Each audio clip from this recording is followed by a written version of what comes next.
Well, good afternoon, everybody. I guess I don't need to, you don't need to lean into that mic. You can hear me at the back. Mike, you can hear me, right, Mike? Okay, so that means I'm not allowed to move off of the podium. But just let me thank you all for coming. I think it's important that you see it's worthy of your time to be here today. And it's the first of what I see as many opportunities designed that will help us, all of us, deepen our understanding and appreciation of Indigenous knowledge sharing. And I think that's a key word, sharing. And, I hope that we'll hear more about that. By definition, indigenization means the process of infusing Indigenous values and ideas in all our processes and activities.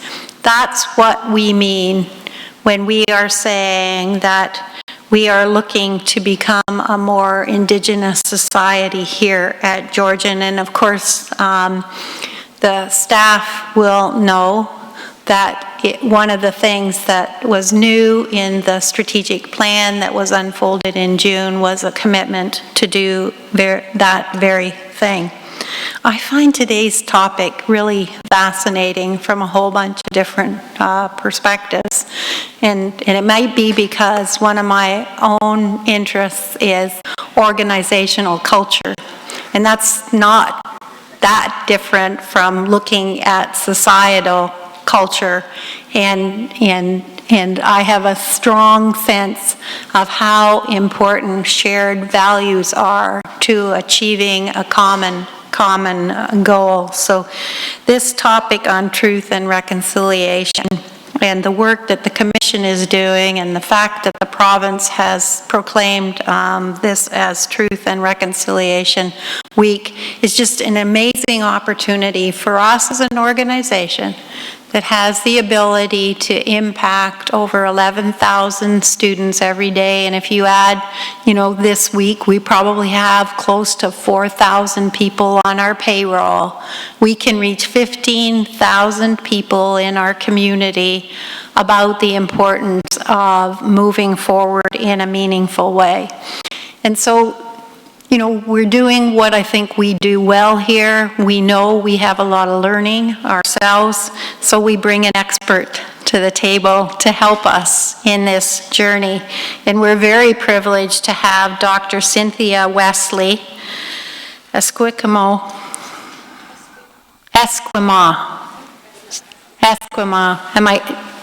Am I close? I'm asking the daughter, never mind the mother here.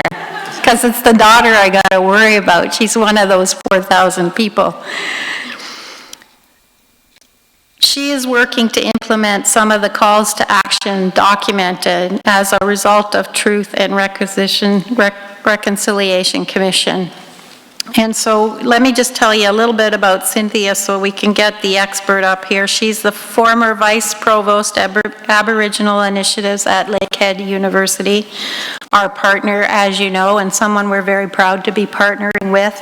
In September, she began serving as the first Indigenous Chair on Truth and Reconciliation on behalf of Lakehead University, Thunder Bay, and Aurelia. How cool is that? I just love that. She also serves as an adjunct assistant professor for the Faculty of Anthropology and research affiliate of the Center of Healthcare Ethics. Her research and academic writing is directed toward understanding the continuing transmission of unresolved intergenerational trauma and grief, primarily within the Indigenous community of Canada. Cynthia is a board member for Healthy Minds Canada and the newly formed Teach for Canada not-for-profit. She is a member of the governing circle of the National Centre for Truth and Reconciliation at the University of Manitoba and was inducted as an honorary witness by the Truth and Reconciliation Commission of Canada. Interested in environmental and humanitarian causes, she is actively engaged in a variety of initiatives across Canada and is an active and engaging media representative. Cynthia is a member of the Chippewa of Georgina Island First Nations in Lake Simcoe, Ontario, and has dedicated her life to building bridges of understanding between people. And I think that, when I read her resume, is what resonated with me most. Building bridges between people. Our elder this morning talked about the spirit of walking together. And if we put those two concepts together and we all learn, I think we will all be that much better for it. And who could be better than to help us do that than someone who sees endless merit, I love that, endless merit in bringing people from diverse cultures, ages, and backgrounds together to engage in practical dialogue and applied research initiatives, and is deeply committed to public education and active youth engagement. So without any further ado, I'd like to ask Cynthia to come to the podium, and let's show her a warm Georgian welcome.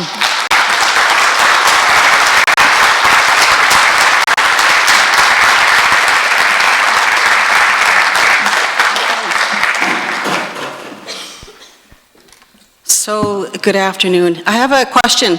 Can I actually, because the camera's, can I actually walk around? Yes? Okay. Can I take this off? Okay. I'm sorry, I'm not much of a podium person. So, I kind of like to be out there with you and talking to you. So, so thank you for that introduction, and it sounds like a lot, and I do sleep. I do. Yeah, so I do sleep. I've been busy, I think, all my life. I'm just one of those busy people. I was born that way. I actually taught here at Georgian College. It was one of the first places I taught. I taught in the Native Studies program, and it was a very powerful, thank you, great experience for me. And it was grounding, and I really enjoyed the whole concept of teaching at a college, because it was a lot more close than a lot of the universities that I've subsequently taught at. I haven't actually taught in a classroom for about, I don't even know, 7 years now.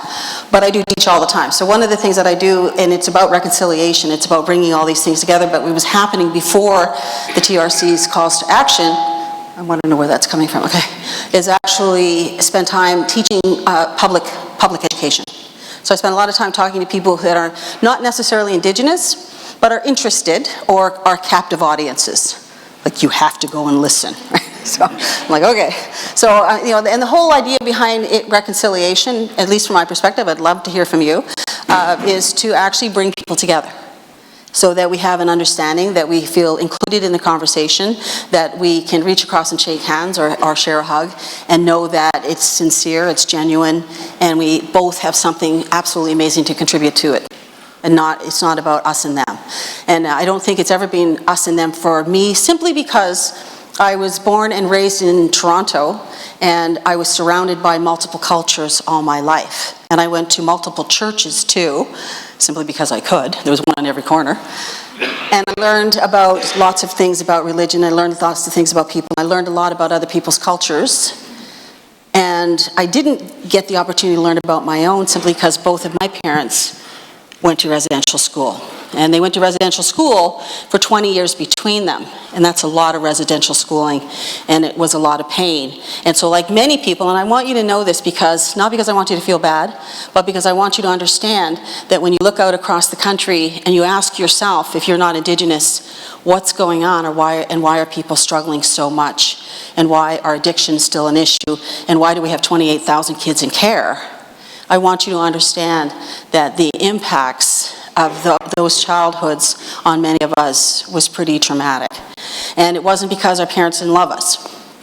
As Bobby Joseph has said, and Wab Canoe shared at a conference that I was at, our parents loved us, they just didn't know how to show it.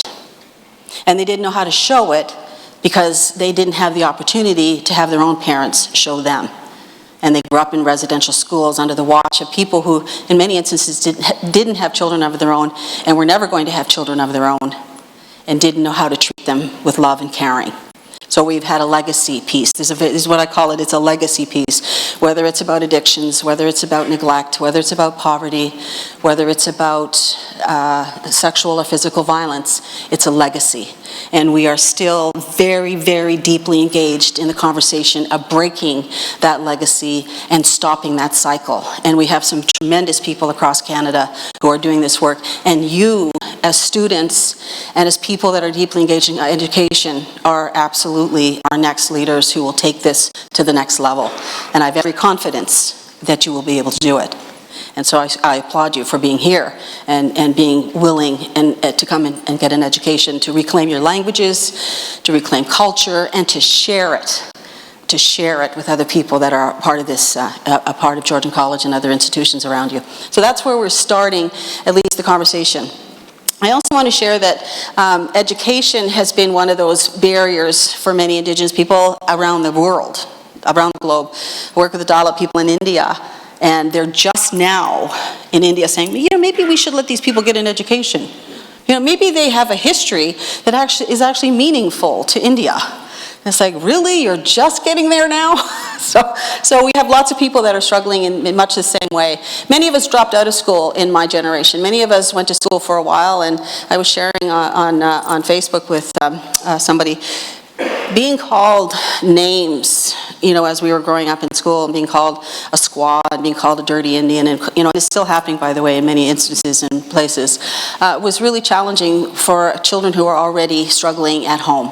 We didn't have the supports that were necessary to keep us there. So dropping out was something that we all did, but the good thing is that many of us went back as adults, as adult learners. And I went back when I was 23 and graduated from Palm Springs High, and then I went to college, and then I came back to U of T, and ultimately ended up with a PhD. So anybody can do it. If I can do it, trust me, you can do it. Thank you. It's all possible. And we're all there. Now you have lots of Indigenous scholars, at least 1,500, maybe 2,000 across Canada, that are going to help you achieve that goal. Because when I went to school, it was a pretty rare thing to have an Indigenous professor. Generally speaking, there was somebody else teaching our history to us. But now it's us teaching our history, and I think that we've made huge strides ahead. So those are the kinds of conversations that we're having across Canada. As I go through outlining the 94 calls to action, I would really like to have some feedback from you. I may stop and say, you know, can you just give me something back? It's kind of an odd room to do that, I know, and I know that there's people on camera that won't be able to respond. But I think it's really important that you share your thoughts on an ongoing basis. Do not be shy to stand up and be heard. Because if we cannot stand tall, we cannot be role models for the kids coming behind us. They have to be able to see us. So make lots of noise. Good noise. Smile a lot. But make lots of noise so that the kids behind you can see you. And never forget that the community, you know, I was always taught, never forget where you came from. So no matter how successful you may see yourself or other people see you to be, never forget where you came from. And never forget that there's people in those communities and the children are watching. And they want to know if you still care and if you're still available. So we have to do that. We're still in that place as Indigenous peoples. All right, so I want to go through the calls to action, and I want to start with this, and so we'll stay here for a few minutes. Now, this comes out of my research. The reason I went back to school was I had the privilege of working with chiefs and councils for many years on governance and on land claims coordination and pulling out documentation from archives and doing all those pieces of work. And as we started to move into the question of self-governance in 1983, I started to notice that the further we got out ahead of people, the further behind the communities were. And my question was, why are we not able to do this together? And people in the communities said to me, because we haven't done the healing. We are still stuck in this past that has done so much traumatic damage to us, and we're not ready. So my research actually looked at historic trauma, right back to contact. And you'll often hear me say when I'm talking to people, it's only taken us 600 years to get here, to opening up this conversation, and I'm quite serious about that. So these charts are actually about the historic past and the events that impacted us as a people in multiple areas.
in Mexico and other places, because we had economics moving across the entire continent.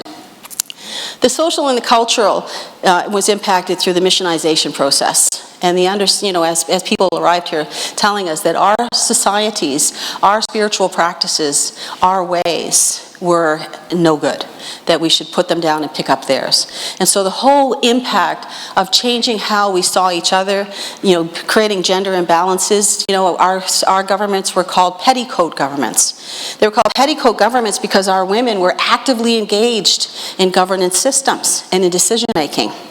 And the Europeans thought that that was inappropriate because women were chattels at best and owned by the men that they lived with.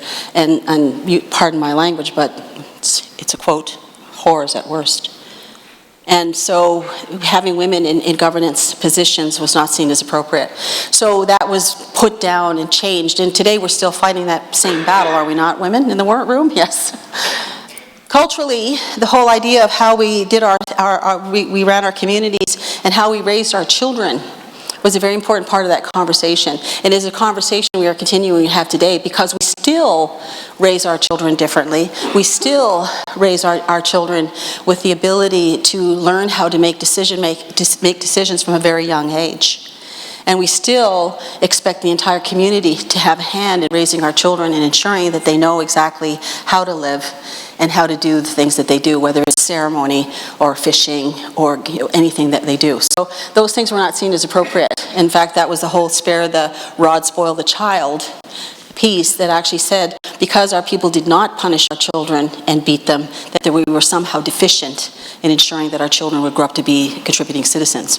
So we've had to resolve some of that. And psychologically, it becomes a very important part of the history of Indigenous peoples in this continent, and how we had the capacity to be governing, self-governing, and the whole question of moving what I call the locus of control and our ability to make decisions onto government systems and onto Indian agents and onto other bodies who actually became responsible for making decisions for us in our communities. Very important impacts that then came down and created what Judith Herman has termed complex post-traumatic stress response. Basically, it damaged all of our communities, but everybody responds differently to these things. So I often say to people, if a bomb went off outside this room, everybody in this room would be affected, but everybody in this room would react very differently. Some of you would be on the floor, some of you would be absolutely frozen, some of you would be running for bandages, some of you would be running for the phone. Everybody would react differently, and our communities are no different. So although the complex stress component hit our communities, not all of us are struggling with addictions. Not all of us have an inability to learn or to raise our children. Some are incapacitated, but not all. And I think it's important you understand that. And then images of traumatic events become embedded in our social memory. So we have had to fight that as young children. What we saw around us, the devastation that was the residential school period. We absorbed that, and we had to figure out what that meant and what it was all about. So you're still learning that. When you come to school and we talk about Indian residential schools, you're still learning about that and what that actually meant and how it had, and the impacts it had on our people. And those suppressed and distorted memories got passed to next generations. So we carried those forward, and in many instances we blamed ourselves for what wasn't working in our families. We thought it was about us. And so we had to learn to put that down and understand that it wasn't our fault, that we had to understand how to resolve and heal all of that. And then those patterns manifested as social patterns, maladaptive patterns of shame. And many people in my mother's generation talked about the shame of being Indian, that they hated being Indian. That they hated, and they didn't want anybody to know, and they did their level best to pass as Italian or French or something, anything but, because they couldn't bear the shame that had been passed to them from previous generations, 7 generations who went through residential school. And suicide, which we're dealing with now, domestic violence, neglect, and sexual abuse, is still a legacy piece in our communities that we are very determined to resolve. So So that's the piece that I think it's really important that you know as individuals in Canada, that what you're seeing before you in many instances has a history and has had impact that we are still trying to resolve. And the second one is really just about saying we have political, social, economic, literary, media, and educational successes. You know, I stand before you as one, you know, my daughter that works with you, and all of you in this room have understood those successes and are manifesting them, and I think that that's critical. And we're creating a spiritual awakening in our communities. Images of political and cultural events embedded in the social memory are now becoming positive. They are becoming powerful messages of what's right about who we are. What's right about our languages, what's right about our cultures, what's right about our communities, and what's right about our families. So we're moving that. And the TRC, which I'm going to speak to next, the Truth and Reconciliation Commission asked that the suppressed and distorted memories be brought to light. That we have a conversation in this country and amongst our own people about what has occurred over the past, and that we learn to find our voices as children, as women, and as men, and as grandparents, and we learn to stand up and speak our truth so that other people could hear it and understand it and witness and be witnesses to the change that you're now seeing before you. And out of that comes social efficacy and an intergenerational transmission of positive identities and behaviors, which you're also seeing around you, and we are pushing forward, and then a spiritual rejuvenation and cultural reclamation. That's where we're at today. And Canada has agreed to be a celebrant in this positive change. Canada and the Prime Minister, who has said we accept all 94 calls for action before he even read them, I might add. So we're like, okay, we better go have a look and make sure that this is going to be all right. Has said yes. This country has said yes. But it's going to mean a lot of different kinds of things will have to change and will have to happen for it to become a reality over the course of time and to be sustained over the course of time. So that 20 years from now, we may be having this conversation, but it won't be about specifically this. It'll be about what we did as a country to become one of the best countries in the world. Okay, so let's go to the next slide. So these were some of there's images. Now I'm going to eventually talk to you also about the Center for Truth and Reconciliation in Winnipeg. There are thousands and thousands of pictures of the residential school period, which is interesting because I honestly believe that during the period of time that they were running these schools, most of the people that were actually connected to them didn't think that they were such a bad thing. Because if they did, I assure you, they would not be taking pictures and holding them in the archives. But in fact, they've actually put them out, and you can see that there are children, very small children. And so in the residential school period, we know that kids went into residential school anywhere from age 3 to 16, 17 years of age. And the reason that they went as young as 3 was because during that period of time there were what we call quotas.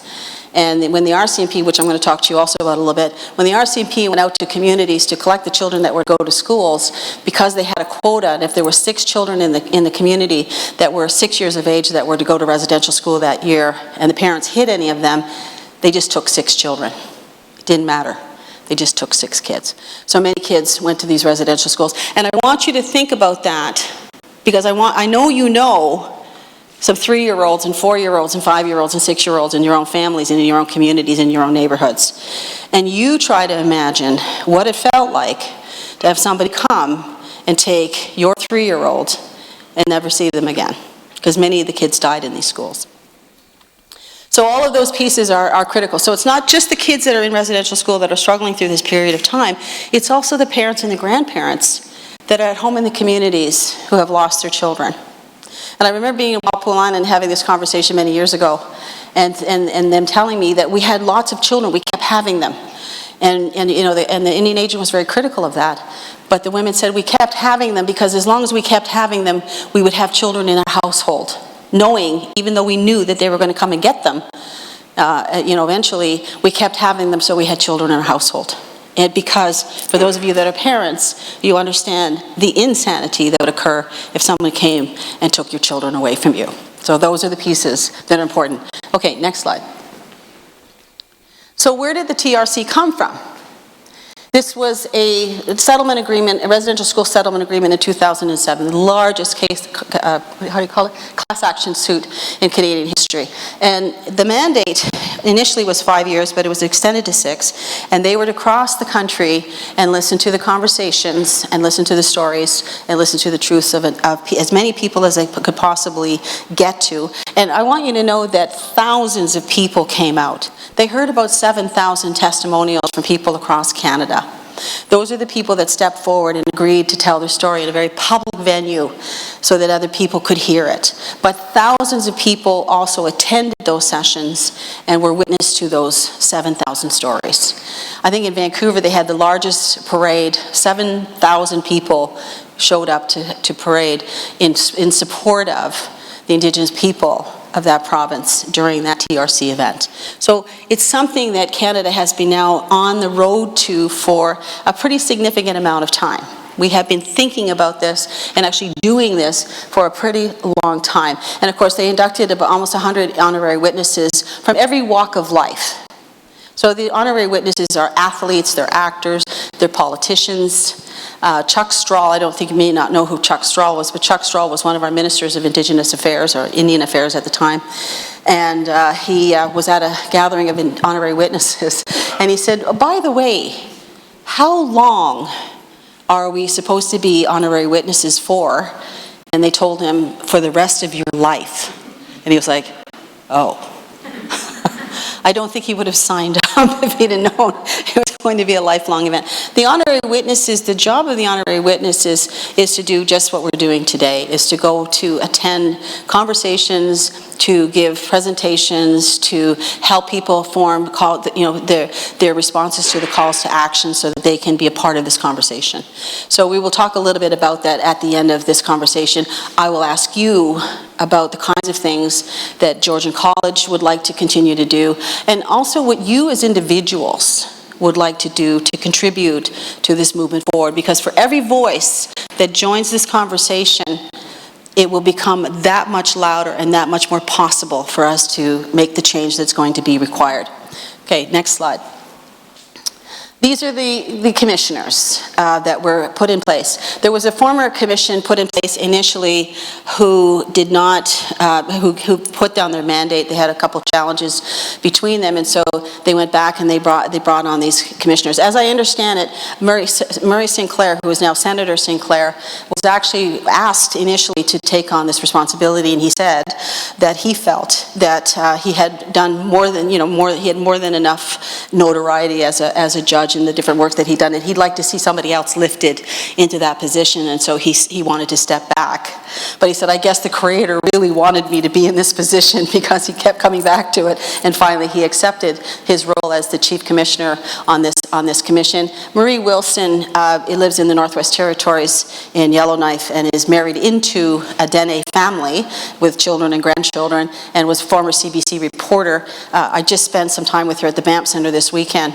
She was my spark in a conversation on reconciliation, where we were generating sparks of conversation with a lot of 350 people, so it was a big event. And then Wilton Littlechild is a man who's an athlete and was part of the Indigenous Games, establishment of the Indigenous Games in Canada, and is also a UN representative, and fought very long and hard to have the United Nations Declaration on the Rights of Indigenous People put in place. So three very highly qualified, very successful, and very beloved people from across Canada. And Marie said this weekend as well, Marie is the only non-Indigenous member, was the only non-Indigenous member of the Truth and Reconciliation Commission. And she said, I took that very closely to heart, because this whole question of creating allies across Canada for truth and reconciliation was very much a part of what I saw myself as doing as a white woman, but also as a woman.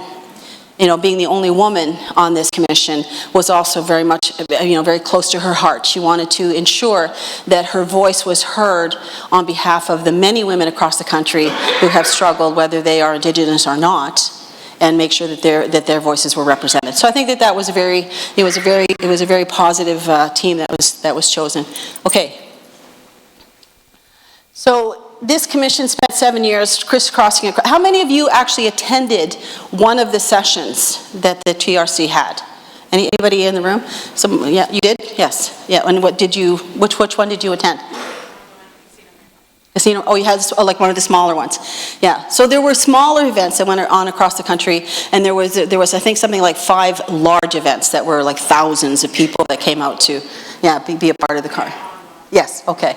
Yeah, so it was a pretty powerful experience, I would gather, to see all of those people, and the energy of all those people heading in the same direction. It was like, wow, like, this country actually cares. So now we're tasked as a country to move to the reconciliation part. 6 years of truth, 6 years of hearing some stories that were very, very hard to take. The commissioners had to have elders that were assigned directly to them, and psychologists and people who could help them debrief at the end of a day. Can you imagine spending an entire day listening to stories of abuse and how you would be at the end of it? And 7 years of listening to stories of abuse, it certainly took a toll on these individuals. So they had people that were actually assigned to help them, because people often ask, well, how did you guys get through that? Like, that had to be difficult. At the same time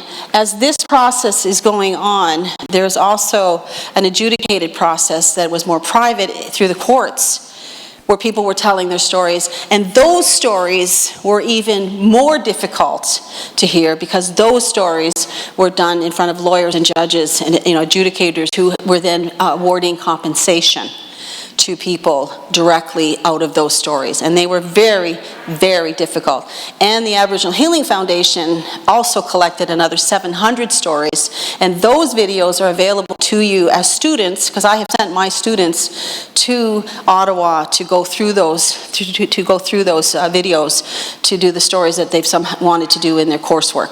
So all of those things are available to you today. Right now, the adjudicated process is not. Those are very private and personal stories. But I want to tell you a little bit about those stories. These stories were public stories, and people stood up in front of thousands of other people and told their stories and were supported during that effort. There are other stories that were set aside, and one of the things that I really want you to understand is these are the Indigenous people's stories. By and large, these are Indigenous people telling their story. Really, as a country, we did not hear the stories of the perpetrators, because you can imagine that people who were doing the damage to these children did not go home at night and say, gee, I just, violated 3 little kids today. So they didn't tell anybody about that. We did not necessarily have their names, although they were named. They have been named. And that's part of the reason why the records from the adjudicated process, there's people seeking to have them destroyed. They don't want to have them kept, because they don't want anybody to know, because they're named. So if you look at the records, you see sometimes a number beside them. It'll be 1 or 5 or 76, or that's the number of times the same individual was named as a perpetrator. And I also want you to know that through these stories that there were teachers that were a part of this story over that 150 years. And I want you to know that some of the survivors of this experience shared that they never told their teachers, because the teachers have said, I didn't know that this was going on. I had no idea that children were being violated, sexually assaulted. I did not know that.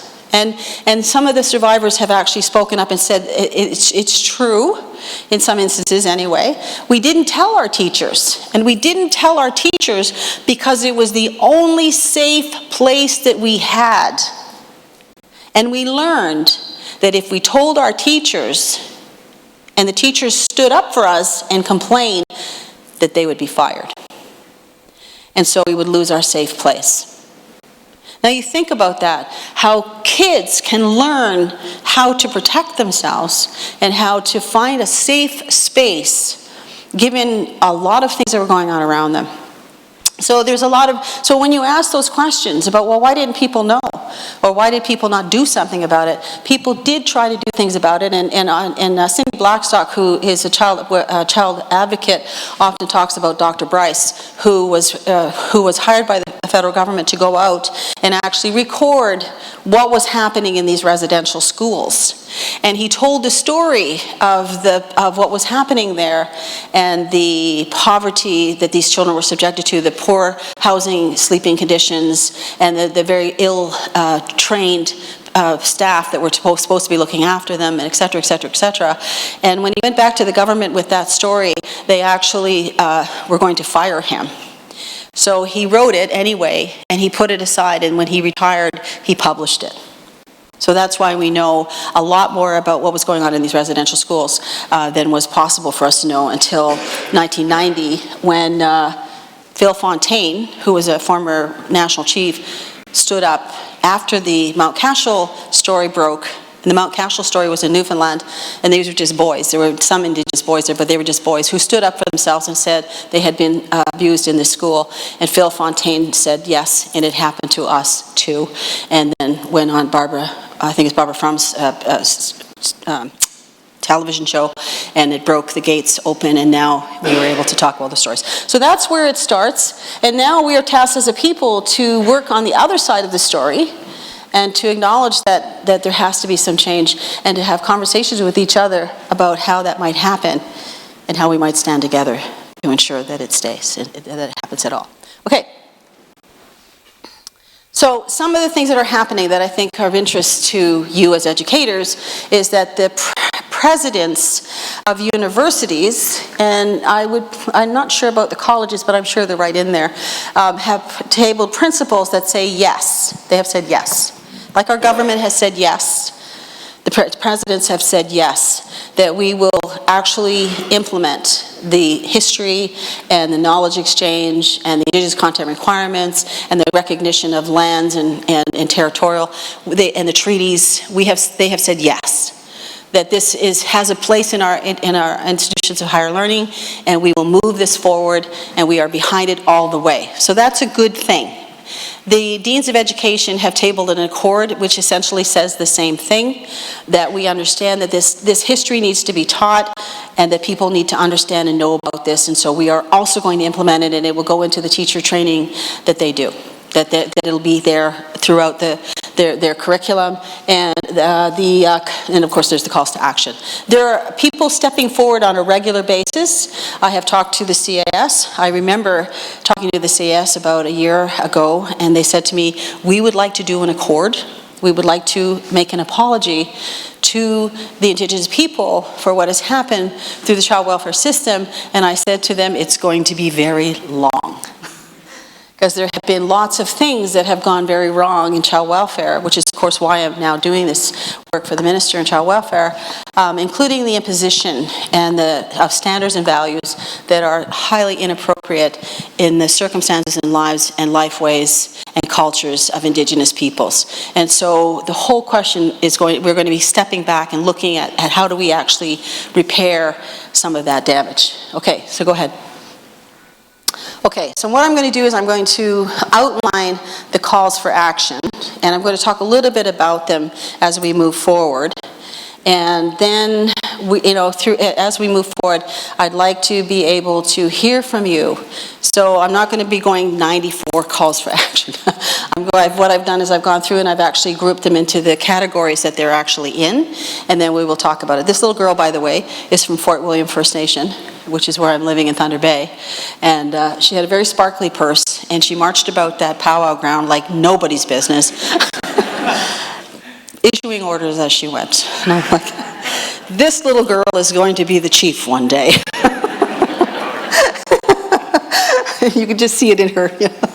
Anyway, so there are 5 calls to action on child welfare. And this was actually the first set of calls to action that were placed in the 94, and for very good reason, because it's our children who have suffered the most, whether now as elders who were residential school survivors, as child welfare recipients, foster kids, incarcerated teenagers, you name it, this is where we need to begin the conversation. So the idea is to ensure that social workers and other people that are engaged in any form of child welfare actually get trained on the Aboriginal history and cultural practices. And those cultural practices also include the idea of cultural safety. So I don't know if you guys are learning about cultural safety in your programs here, but cultural safety was a concept that was generated by a Maori nurse whose brother was in residential school, and she had no other access to staying close by so she could keep an eye on him except nursing.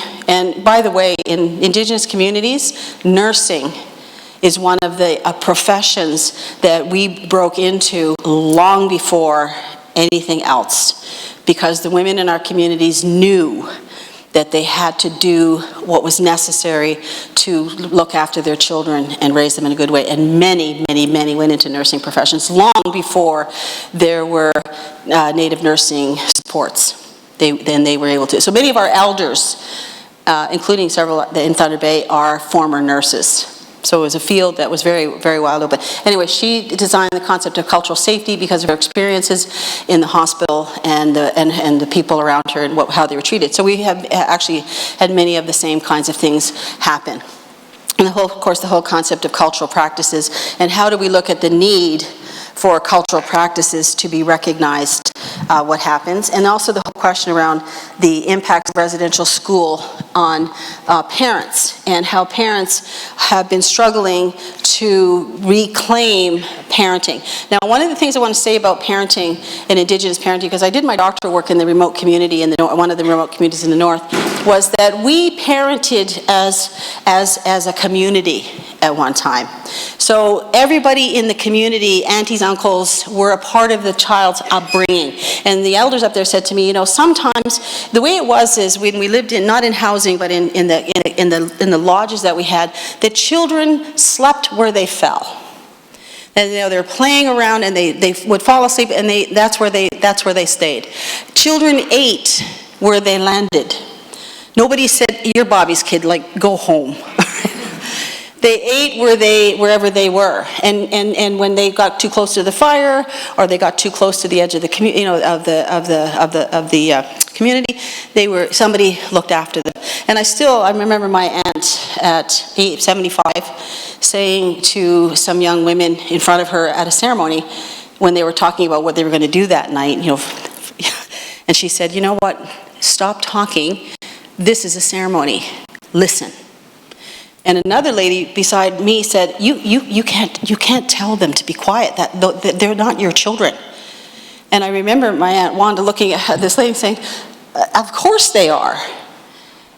And if I don't tell them as an elder woman in the community how to behave themselves at ceremony, how are they going to learn?" We have every obligation, responsibility to help every child around us understand what discipline is about, what ceremony is about, and to ensure that they are on the right path. So I thought, okay, yes, listen to her. So we have to help our parents by helping our parents understand the parenting that they do. Today, what do? They live in single-family residences. Many times they're single parents now, and they don't have aunties and grandmas and uncles handy to help raise these children.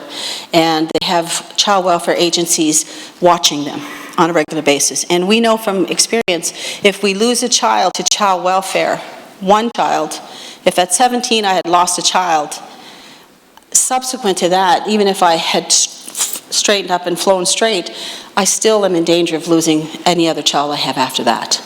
And we know that is continuing to happen. And I watched a young woman who jumped through every single hoop when she lost her two boys. She sobered up. She went back to school.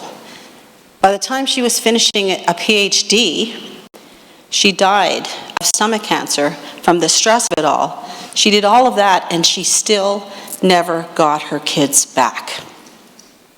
So we have to stop doing that. So the understanding of how and where we are and how we need to move forward is a very important part of this particular conversation. And I think that that's really just about, oh yeah, and the other piece that I will speak to a little bit is about Jordan's Principle.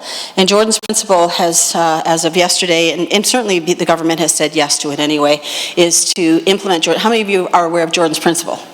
Okay, good. Yeah, so Jordan's Principle is about when a child is sick in particular, but all children now, it applies to all children. When a child is very ill and in the hospital or needing of specialized medical care, the federal and provincial governments in the past have fought about who should pay for it. Who gets to pay for the syringes? Who gets to pay for the blankets? Who gets to pay for the bed? Who gets to pay for the medicines? And the Jordan's Principle has said, you guys take your fight over there, make sure this kid gets what they need and they go home. That's Jordan's Principle in a nutshell. Okay, next slide. So in education, there are 7 calls to action. And I think this is really important as well, in the development of a joint strategy to eliminate education and employment gaps between Canadians and Indigenous peoples. And that has been something that we've been fighting for a very long time. And there are many barriers in place to education and also to employment for Indigenous peoples. And you may say, well, you know, if you've got an education, you should be able to get a job. It doesn't actually work quite that simply. So we're working on how do we actually mobilize this particular piece to make sure that there's that those employment gaps are gone. And more importantly is this developing of culturally appropriate curriculum.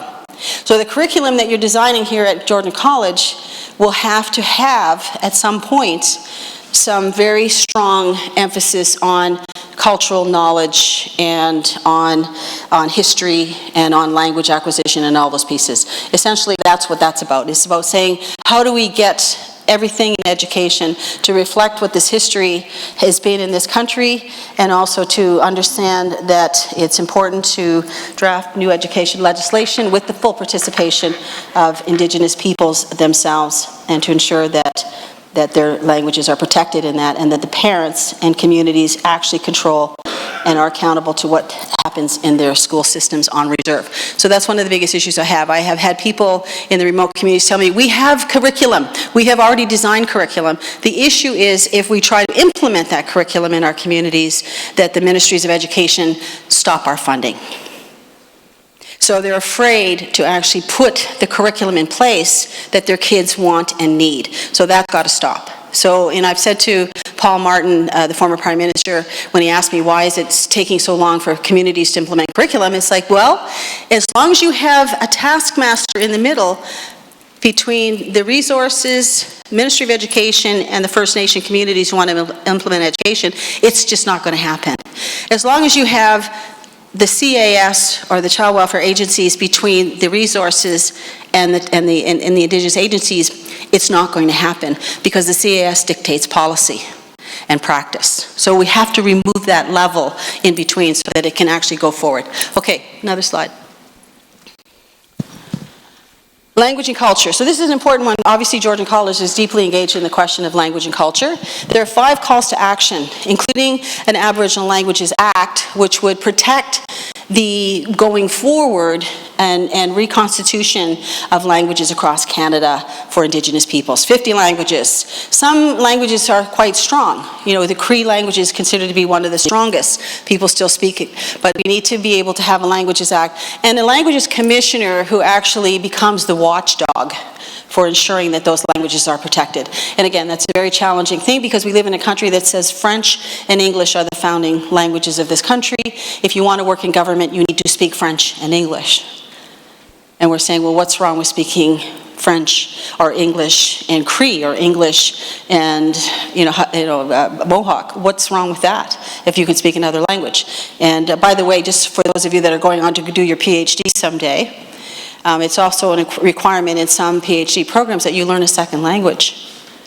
Well, I discovered that I didn't actually have to learn French. I said, why do I have to learn French when I'm going up to a remote community that speaks Ojibwe? Why can't I learn Ojibwe? And they said, oh, well, we never really thought of that. So I took Ojibwe here at Georgian College. They forwarded my transcripts to the University of Toronto, and it was accepted. So if you're going on for your PhD and you want to learn Ojibwe, just Cynthia said that I can do this, and you can. And also the requirement to fund language programs. So there is resources that have, if they're not set aside in this particular budget, there will be resources put aside for language acquisition, language teaching, and language teachers. Because it's one of the other issues in the cities that I work in. Lakehead turns out lots of language speakers. We have been teaching language speakers for, I think, something like 38 years. And we have turned out many language speakers. But what I found out is when they go work in the high schools, they're treated as, they want them to be part-time staff, no benefits, no pensions, and they only work 8 months out of the year. And they only work so many, 1 or 2 hours a week. And I'm sorry, you guys all know from experience that nobody can live on that. So I've said to the principals, if you actually mean it, that you actually are going to teach languages in your schools, then you are going to hire these people on a full-time basis and give them the resources that they need to be able to live, and you will give them pensions and you will give them benefits because they deserve to have that. And the other thing that we're doing across the north is when the language is taught in the K to 12 classes, everybody gets it. Everybody gets Ojibwe, everybody gets French. Everybody gets whatever language is being taught. And because I'm going to tell you this, when it comes to things like this, when you start to hive off kids in grade 4 or wherever, and you say all the Ojibwe speakers are going to go down the hall to 502, every other kid in that school says, those Indians always get treated differently than us. They get special consideration. Let everybody take Ojibwe. And it actually stops the whole question of racism from growing out of that separation. Let's do it together. That's the best way. Okay, go ahead. Health. So there's 7 calls to action in health. Health gaps, I think many of you are aware of the health gaps across Canada. Many of you have heard about the numbers of suicides. Many of you have heard about the higher rates of diabetes, higher rates of systemic disorders like heart attacks, all of these pieces. So there's a lot of health gaps, much of it related to poverty. But as I further and further go into the whole question of trauma-informed knowledge, also related to trauma. And I'll share this with you because, people say, well, gee, is it only Indigenous peoples that have experienced trauma? Like, do other people suffer about this? Yes. I just talked to a whole bunch of firemen and we had this conversation and I said, listen, 97% of the people in Canada have experienced some form of trauma, whether it was a birth trauma, whether it was a loss of a parent, a divorce, something. Everybody has experienced, 97% of the people have admittedly experienced trauma, and the other 3% are lying. Everybody has had this experience, and all of these things contribute to ill health in every individual. Okay, it's not just an Indigenous issue. Everybody is affected by the trauma that they've experienced in their lives. So we also want them to recognize the value of Indigenous healing practices. What is it that Indigenous peoples do when it comes to healing practices and the medicines that we still pick and we still use? And we want that recognized by society and by the medical profession. Because I can tell you from personal experience, when I was very ill, when I was about 38 or somewhere around in there, I had an immune system crash. And so I went to the doctor and they gave me a lot of anti-inflammatories and all kinds of pills. I had about 6 different kinds of pills. And I went and I started taking these pills, and I remember feeling a lot worse, actually, a lot worse. And so one of my aunts, who is a medicine person, and actually 2 of my aunts, I got a call from them, and they said, Cynthia, we're coming down to see you. We know you're not well. We're bringing 2 medicine guys with us. One of them doesn't speak any English, but it's okay. But we're bringing them down to see you to see if they can help you, because I was very ill. And so they came, and I remember this is actually happened.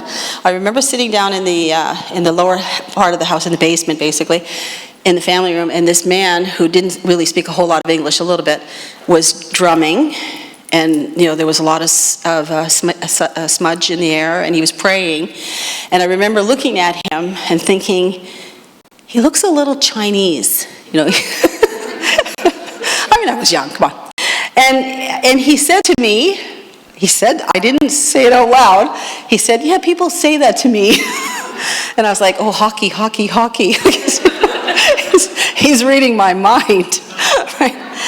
And then we went upstairs after this ceremony, and the other medicine man brought in from his car a box of herbs, jars of herbs treatment. I think there was 24 of them, and they were all numbered, 1, 2, 3, 4, 5, 6, all the way through. And they went from dark to light to dark to light to dark to light. And he said to me, it took me 7 days to dream this in. Normally, he said, I can do it in 4. But he said, this was a tough case. And he said, you're to drink every one of these jars, and you will be better. You'll survive. You'll improve. And I did.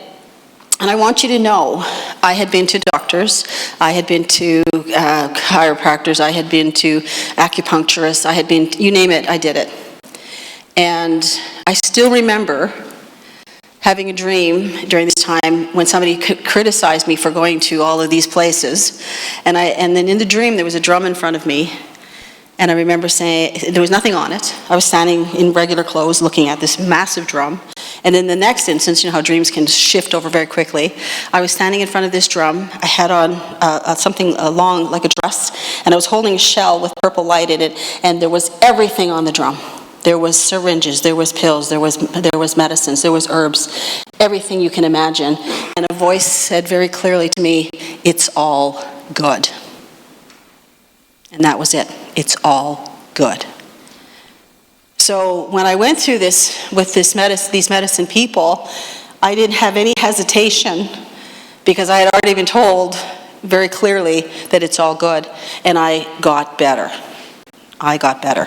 And I could walk and talk and dance even, all the things that I couldn't do during that time frame. So the use of indigenous medicines is a very powerful tool that we have never put down and we need to bring back and we need to have recognized. And many communities are actually blending Western and traditional medicines together and are being very successful with that. So it's not something that you should not want to do. And then solving jurisdictional disputes, and certainly that would be Jordan's principle, the whole question of how the governments actually respond to our needs, and educating and training all healthcare professionals. Sound fair? So when you could do that in colleges. At Lakehead, we have I don't know what they call it, an herbatorium or something like that. And we're actually bringing in Indigenous students and other students together to start to explore the possibility of utilizing Indigenous medicines and understanding how they work. Because here's the thing that's really important. I'm going to share this with you because I think it's important. Indigenous medicines are natural to the environment. So when you can't just go out and pick something and think it's going to work. There is a process, just like with other medicines. When you pick it, who picks it, your frame of mind when you're picking it, the time of year when you're picking it, how you process it, whether it's a tincture or a salve, so there's a lot of rules around this as well. It's a very complicated process, so it's not so simple. Okay, just remember that. Although some herbs we can use very, very easily and they're a little bit different, like sage and things like that. So if you want to do that, remember that that is a whole field of study that we haven't actually opened up into colleges and universities, but we could. Okay, go ahead. Justice. This is one of the most important ones for you to know something about. There are 18 calls to action on justice, and there's very good reason for that. I had the privilege of working with 3 cabinet ministers as they went across the country on the missing and murdered Indigenous women file with a pre-inquiry process, and I was able to facilitate half of those processes across Canada. And I will tell you, in every single instance, the question of justice, policing, and response by the justice courts, judges, came up. And it was not a pretty conversation. I'm going to tell you that right now. And I have said to the police in Thunder Bay, you guys already have a black eye when it comes to how you deal with our people when it comes to justice. And when the missing and murdered Indigenous women inquiry launches in a couple months, because they're working now on setting the framework for it, your eyes are going to be blacker, okay? Because when it gets into the public domain, how you have dealt with Indigenous peoples, it is not going to be very good for you. And it's not that we don't know, whether it's the Black community or the Indigenous community, that the justice system has failed miserably, but it's going to be very important. I also want to add that the RCMP, who had to be present at every session that we had because we had cabinet ministers in the room, were quite upset to hear the conversations and the stories that women and families and fathers shared with them about policing, and the commentary that they told women when they called and said, my daughter's missing, I haven't heard from her. It's not like her, she phones me every day, or she texts me, or I hear from her on regularly. And they would say things like, oh, give her a week, she's probably out on a drunk, she'll get back soon enough. And constantly, right across the country, this is what we heard from how police were responding. In fact, in Thunder Bay, we had a problem. It is public domain, it's not something hidden, but they had some training for police officers, and when one of the trainers said,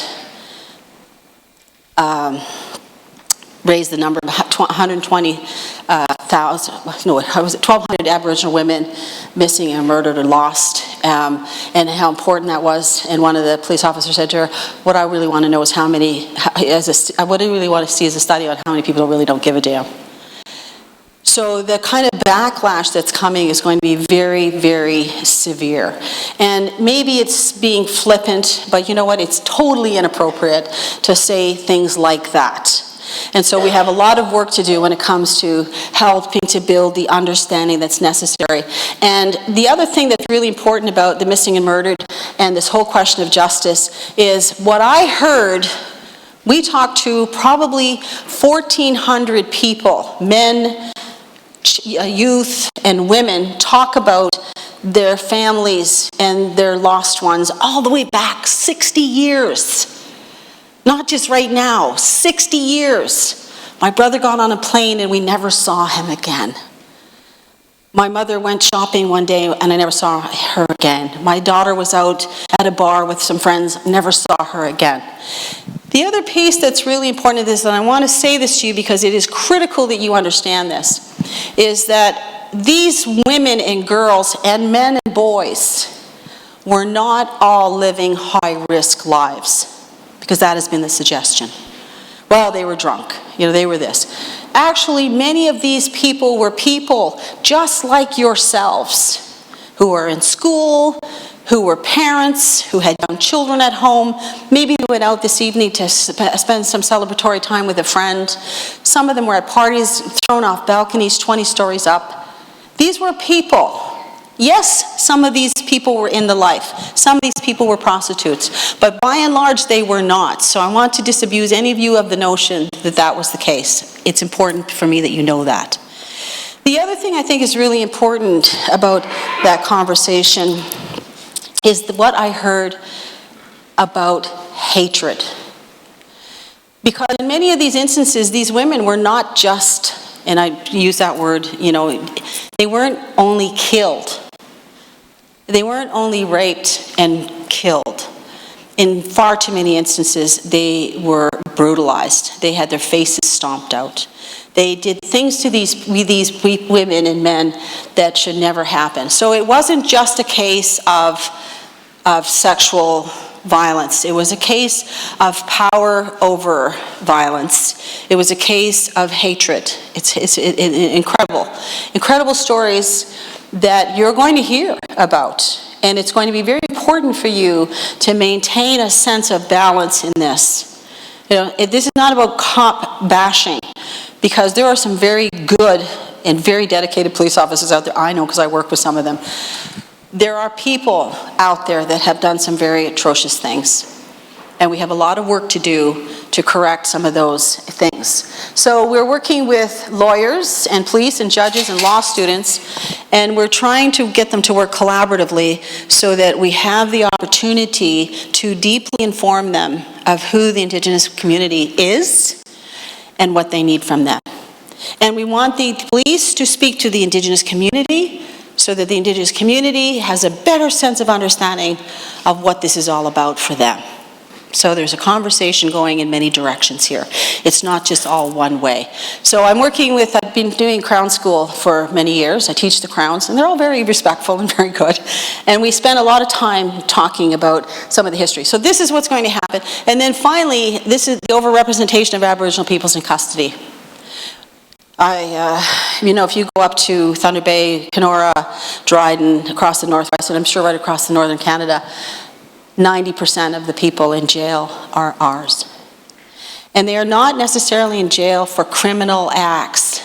They are in jail because they couldn't pay a fine, and they're in jail, and then they get in a fight, and then they get a little bit more time added on, and they're angry, and they get in another fight, or something else happens, or they breach conditions which are inappropriate for them, be in at 9 o'clock, or you'll go to jail, and sometimes they're out after 9, and they do. So they end up in jail for things that are absolutely inappropriate. There should be other kinds of systems put in place to accommodate those kinds of things. And we have more Indigenous women in jail right now than we have historically ever had. And so there's obviously some answers that need to be put forth as to why that's happening. And I'm sure you all are now aware, in Thunder Bay, there was a young man in custody for the last 4 years in solitary confinement under bright lights 24/7. And this young man is only 23 years old now, and he can barely speak or think anymore because of the trauma. That is torture. You understand? That is torture. And that is what has been happening to people, Indigenous people in custody. So, and women who lose their children, and on and on and on. So lots of work in this country to correct the injustices that we're up against, and to understand that we can do way better than that. So 18 calls to action on this, and this, by the way, is Alvin Fiddler is our Grand Chief for the Anishinaabe Nation, and the lady beside him, her name is Angelique Eaglewoman, and she is our new Dean of Law, the first Indigenous Dean of Law in Canada. Lovely lady. Great family. So, okay, go ahead. And then reconciliation broadly is an issue that Canada will be engaged in, probably at a more political level, because the whole question of the United Nations Declaration on the Rights of Indigenous People, which Canada did adopt in December of 2010, what was the word they used? It was an aspirational acceptance. Like, we will accept it and then we'll aspire to someday actually implementing it.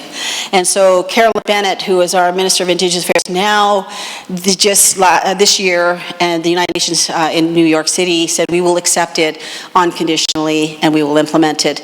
We have some challenges apparently with its ability to work with existing Canadian law. But as I say to Canada all the time, listen, we had law long before you got here. We had the great law going back to 1050, and if we could adjust, you can adjust. So the Royal Proclamation on Indigenous Peoples will be brought back and probably modernized and have a conversation about. It was tabled in 1996. It had 438 recommendations, and most of which have not been even touched. So we're going to go back to that. There are settlement agreements, equity in the legal system, a National Council for Reconciliation, which we are now in a conversation on, and there's a very good possibility that that will be established, and that will be in Ottawa, and that will be a national body that will be the oversight on the 94 calls to action and reconciliation in Canada. So that will be a very big deal if we can actually get that off the ground. And as I understand it, the minister has said she will have the conversation, she will open the conversation on this. And then professional development and training. I've worked a lot with the churches. The United Church of Canada has said yes. They actually were the first to refute the doctrine of discovery. And they have said, we refute the doctrine of discovery, and now we want to make it tangible. We want people to understand, what does this mean? And I've worked with the United Church of Canada to help them actually do that. So there's a lot of work happening across the country that is about how do we make ourselves clear and sort of spread it across the country so that people understand what it is we're trying to do. And of course, we've talked about education. Okay, how are we doing? You guys need a break?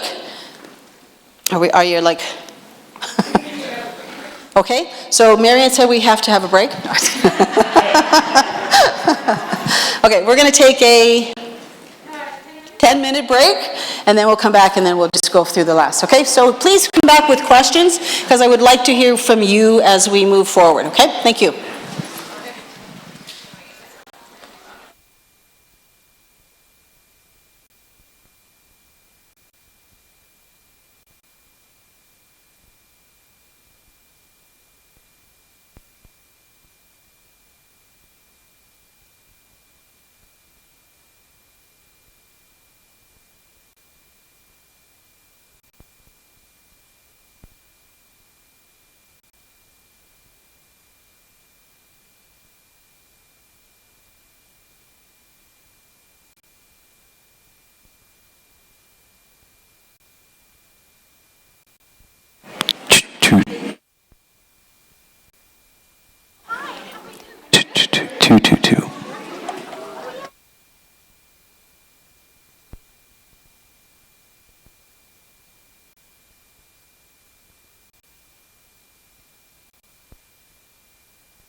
Or I can repeat the question, yeah.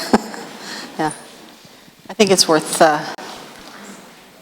we only have a few more to go through, so we'll take a couple of minutes to write about them, towards the end here. Nobody? Let me just say that the calls to action, there's 94 calls to action, and if you go and look online, those calls to action are readily available to you in French, English, and other languages, actually, as I understand it. And there's obviously a lot more detail to go through, but we don't have the kind of time that it would take to go through each one of those calls to action. So I'm only giving you the sort of the headers and why it's important. But I did have a conversation just as I was leaving about policing and about some other important elements that I think are worth, I'll come back to you. Let me just finish this. Go ahead, sorry. Other important elements about that conversation is, when coming back to the question of everybody having had an experience with some form of trauma, that policing, child welfare, justice, she was talking about the people that answer the 911 calls, the kids helpline. I can think of, those people too have had, they're doing a job that can be somewhat traumatizing on a fairly regular basis, and they have had their experience. So, we were talking about there being a somewhat of a layered effect. So if you've come through some personal traumas and maybe you haven't addressed them, and then you take a job as a police officer where you're, arresting people in your own community, or you're dealing with domestic violence, and maybe your parents, had domestic. You've got a layered effect there, right? So, sometimes people harden themselves because they need to survive. Sometimes it's part of the job that they have, and that's the training that they receive. So there's often other reasons why people react the way they do, and that compassion and understanding as human beings for each other becomes a very important part of that conversation. And so we are talking to the police in Thunder Bay. We will be talking to police across the country, and that will obviously be a part of the conversation. If we were having that kind of fulsome conversation, I'm sure we would have many things to offer up from the audience. So go ahead. Hi. The question I had, I'm not sure if you're going to actually go there with more of your presentation. My question, I guess, is almost geared towards your entire presentation, sort of, in a sense. The question is, where do you see the movement at this point in terms of the research that you've done and the involvement you've had? Obviously, personally, I remember me studying under you here at Georgian College, and these topics were things that we discussed. Obviously, all of the motions that you were involved in were kind of on their way at that time, and this is, I'm aging myself, but this is a number of years ago. But I guess the question, I'm sorry, the question is just that, where, are we moving forward, I guess, is the question. And really, because I know I'm hearing more information, I'm hearing, obviously, I love listening to you speak. The idea is how much farther along are we? Okay, so who's we? Canada, we Indigenous as people? Aboriginal people. Oh, is it? Aboriginal, yes. Yes, okay, so that's a really great question. And I still remember being, 15 or 16 years of age and working with the Ontario Women's Association in downtown Toronto at Undian, which was then a very going concern. I'm not sure how it's still there. I'm not sure what's happening there right now. But being frustrated as a 16-year-old, going, this is taking too long, how come things aren't changing very quickly? And I still remember one of the elders, and I think it was Sam Move's camp, it might have been Fred Wheatley, because he was younger at those days too, saying to me, Cynthia, you will probably not see the change you're looking for in your lifetime. You're going to do a lot of work, and you're going to do it anyway. And that was the message. And I never forgot that it's going to take a long time to get to where we want to go. And Fred Wheatley also said, you have to live in the world in which you find yourself.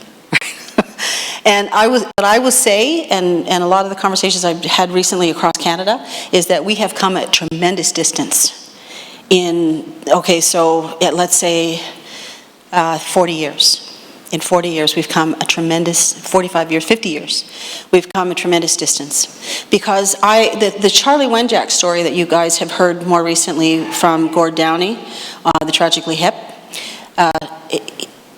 when Charlie died on those railroad tracks in 76, I was no, it would be 66. What year was it? Does anybody remember? 66. Yeah, I was 10 years old. I was 10 years old. And these kids were still being incarcerated in these schools, and they were still dying in these schools. And so, I mean, I remember we just had that happen in Thunder Bay, and I just emceed it. And I remember sitting there watching this movie thinking, wow, that could have been me. That could have been me, because it was still happening when I was 10 years old. So we have come a tremendous distance. We have come a tremendous distance because we believe. And we have a faith in our culture, in our community, and in our leadership, and in our people, and in our grandmothers, and in our children. We have faith that we can do this, and that everybody will, pull together. And we help those that cannot help themselves, because we understand that hurt people, and that we have to help them. And we have been educated. We have taken up the call. In 1962, we had 12 people that were in post-secondary education, 1 master's degree. That would be Bill Mussel in BC in 62. In 2016, we have probably, let me go to 2006, because that was the last time we had some good statistics. In 2006, we had 1,100 PhDs graduated across Canada in virtually every discipline. We had 6,000, or almost 6,000 master's degrees graduated in virtually every discipline, and we had about 30,000 undergraduates.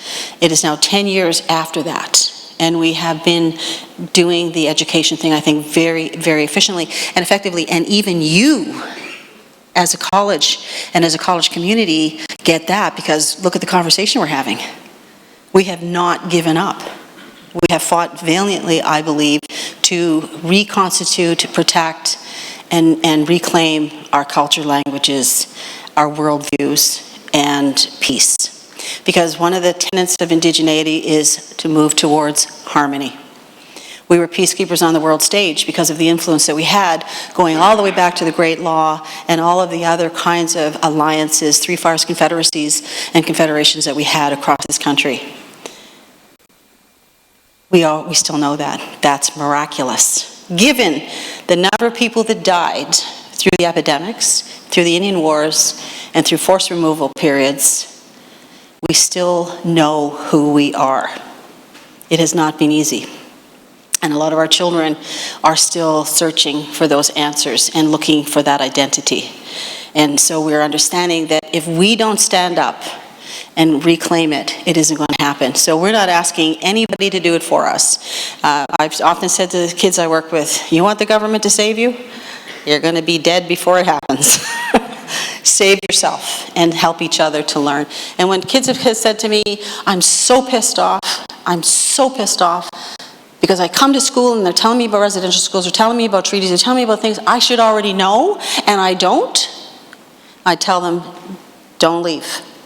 Take the anger that you have, learn everything you possibly can, and you go home and make sure the kids in your community understand it from your lips so that it makes sense to them. Don't let anybody take it away from you, because it's there, it's ours. So yes, we've come a long way. We got people in Parliament. We've got people in top industries. The Member 2 community, which was one of the poorest communities on the East Coast, vied for the cleanup of the Sydney tar ponds. Probably, 20 years ago now. They make $61 million of own source revenues. They have their own Tim Hortons. Okay? And they are the biggest hirers of people in the East Coast than anybody else. And they don't have a casino. They got businesses, right? And you know why they did it? Because instead of saying, let the Department of Indian Affairs tell us how to do administration, they went right to the top and they took on ISO 9000. If you have an ISO 9000 designation in your business or your community, anybody in the world will work with you, because that is a star of excellence. And that's what we need to do. We need to reach high, and we need to pull it down and make sure that we all benefit from it. So yes, we've done all of that and more. Okay, the next slide, and we'll move on to this. There's only one call for action for youth. Now, this is a bit of a disappointment for me because I do a lot of work with young people, and I mean, I'm not great with kindergartners, I'll readily admit it. If you're under 5, I'm challenged by you. Like, what? When I was in the north, they gave me the kindergartners, and they all ran away. And I was like, now what do I do? I just lost the whole class, right? And there's a bear outside. So I had to round up all these kids, and they were very cute. And they said, okay, tell us a song. And I said, well, I know ABC. And they were like, we already know that one. So I was like, I'm in trouble, right? But teenagers and young people are kids that I work with very readily. And so these are kids from BC. In this picture in particular, this is the Canadian Roots Exchange that I've co-founded with 2 young men, one from Newfoundland and one from Toronto, Jewish kid, not native. But they said to me, Cynthia, we know a lot about the world, but we know nothing about our own backyard. How can we find out about our own backyard? And I said, well, what would you like to do? They said, well, we kind of like to go to some of those communities and actually talk to people there. And I'm like, oh, okay. Well, I know a lot of those chiefs. I can give them a call, and when would you like to go? So they talked about it. I said, you guys come back with a proposal and I'll help you. And they were back the next day. So I sat down with them. We mapped out on a big map where they wanted to go. I called all those chiefs and communities and said, listen, there's 20 young people here that like to come to visit your community. Is that okay with you? And they all said yes. And I said to them, okay, you ready to go? Is there anything else I can do for you? And they said, could you come with us? And I was like, 20 kids on a bus, 8 days, sure, why not? Sure. And I made my husband go too. And off we went. And you can go on CanadianRoots.ca and you can see our first voyage there. It's called Shielded Minds. And off we went. And so I've been working, even before that, though, working with kids in our community and trying to repatriate parents and kids when they've had lots of conflict and working with them. And one of Taryn's brother, Taryn I have lots of kids by other mothers, is basically what's happening. And since I never had any boys, I have lots of sons by other mothers. But one of them, I want to share with you, when it comes to working with youth and helping to understand them and get them into places where they need to go, when his family imploded at when he was about 14, he started to do what a lot of kids do. He started to drink, he started to drug, and he dropped out of school. Or at least he was vagrant, or whatever they call it, truant, that's it. Anyway, so I saw him when he was about 15, and I said to him, listen, I'm taking some kids down to a Truth and Reconciliation Commission meeting in Toronto. Would you like to attend with us? And he said, yeah, I would. And I said, okay, sober, tomorrow, 5 o'clock at the dock, because we lived on an island, I'll take you to the TRC event. And he came with us. And he listened to Justice Sinclair talk, Senator Sinclair now. He listened to Justice Binney, who was a Supreme Court justice who made some very good decisions on behalf of Indigenous people. He listened to Herb George, and he listened to a number of other people talk about a history he had never heard in school, and talk about a movement that he had never seen happen in his own place of existence. And he came over to me and he said to me, that's what you're talking about, isn't it? That's what education looks like. And I said, that's right. And he said, I'm going to get me some of that. And then he went around talking to some of the women and some of the people sitting in groups, and he did all of that. Some of the stuff you guys do when you go to conferences as well. And on the way home in the car, he taps me on the shoulder again, and he says, how long is it going to take me to get one of them PhD things? I'm like, Tim, why don't we get you one of them high school things first? And we did, and he did it. He did it. And then we helped him get into welding school, and now he's working. He's 21. And he makes, I don't know, like some $35 an hour, some very good thing for a 21-year-old. And he has a dirt bike, and he has all the things that he only dreamed about, because somebody took an interest and said, why don't you come with us? So I challenge the chiefs all the time. I say, listen, here I am. I don't see any kids in this room. The next time you ask me to come and speak to you, I want to see a kid under each arm. And bring the dropouts, because they got time. Right? And that's what we have to do. So I was a little disappointed that there was only one, but the one says we need to fund youth organizations across Canada to do the work they do. Now, I don't know if the Canadian Roots Exchange has gotten any resources on this particular thing, because I'm sort of what do you call it, like I'm a chair in sort of memory or something like that. I don't think it's some fancy name for me, but I'm not actually working with them because I'm in Thunder Bay now. Although we do have Canadian Roots right across Canada, at Saskatchewan and other places, and there are other the 4-H's, and there are other youth organizations that are doing tremendous work. Support them. If you do a fundraiser and you say, well, what are we going to fund this year? Find a youth organization that needs some resources and make sure you fund them. Give them some resources to make the decisions that they need to make, to do the work they want to do, because they are the inheritors of all of this. They are the ones that are going to create reconciliation in this country if we can't, and they are the ones that need our support. So that's what we need to do with this one. Okay, next one. Okay, museums and archives.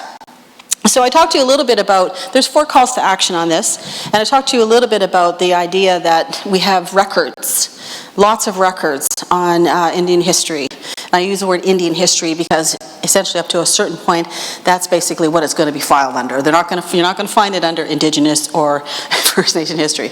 But there's history, and I remember once saying to the Department of Indian Affairs, you guys are really good at keeping things and records. Thank you for that.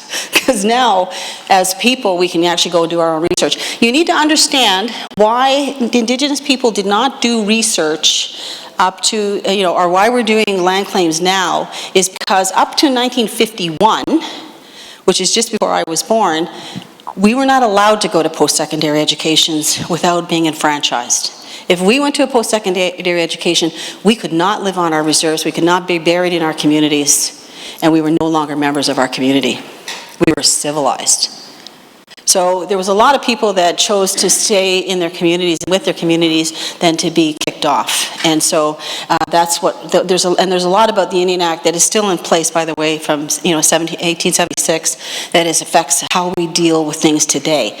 But you need to know that. So all of that material is available to you. We've talked to the Library and Archives Canada about accessibility, so U.S. students can have access to those resources, policies and practices, because I remember being young and going to the Archives of Canada and being able to go in, and I actually remember putting on gloves and actually being able to handle some of the treaties, the original documents that were kept in these boxes. They let us, as long as we put gloves on, we were actually allowed to touch them.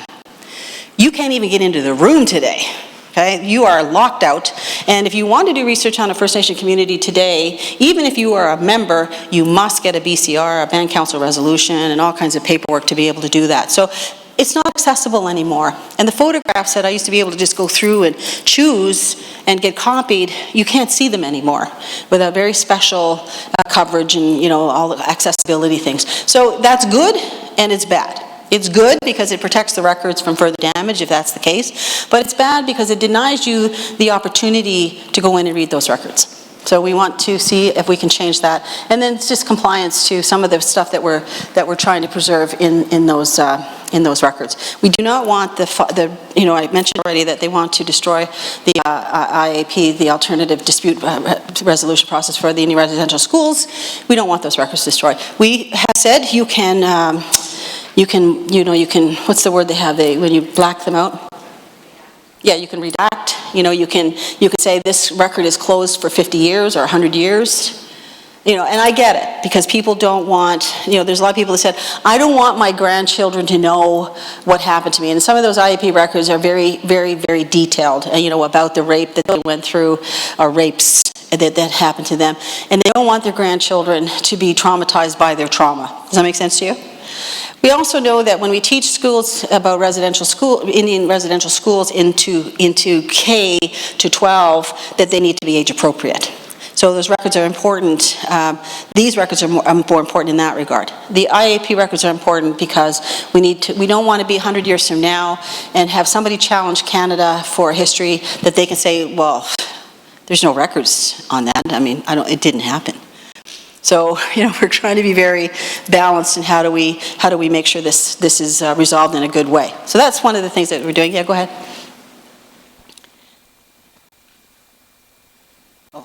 Okay, so this is another very important one. This is the missing children and burial information. So this comes right back to the Channy, I think they call him Chi-Miigwetch story. Chi-Miigwetch is one of thousands of children who died trying to run away from residential schools and get home. And the reason they died was most of them were malnourished in those schools, but also because it was winter time. We have a forced education of our children from September through June. I want you to understand that historically, the impact of that has been tremendous on our people, because our people came together in set places from the spring to the fall. And they fished, and they did their socializing, and they did their marriages, and they did all of that in the spring to the fall. And then in the fall to the spring, they went out on the land, and they did their subsistence living. But our government and our churches insisted that their children be educated during that time. And so you think about this again also. If your children are going to have to stay in a settlement to be educated, are you going to leave your 6-year-old with some guy in a long black dress? Ask yourself. No, of course not, because the Jesuits were some of the earlier educators. The mothers stayed to protect their children. If you know anything about subsistence living, you know that it takes 2 people minimum to run a camp, and that those duties were equally divided. You keep the women at home in the camp to protect their children, and the men out on the land on their own.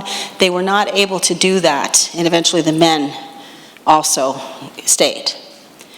Was it so difficult to say, fine, we'll educate your children from the spring to the fall, when you're all together in one place?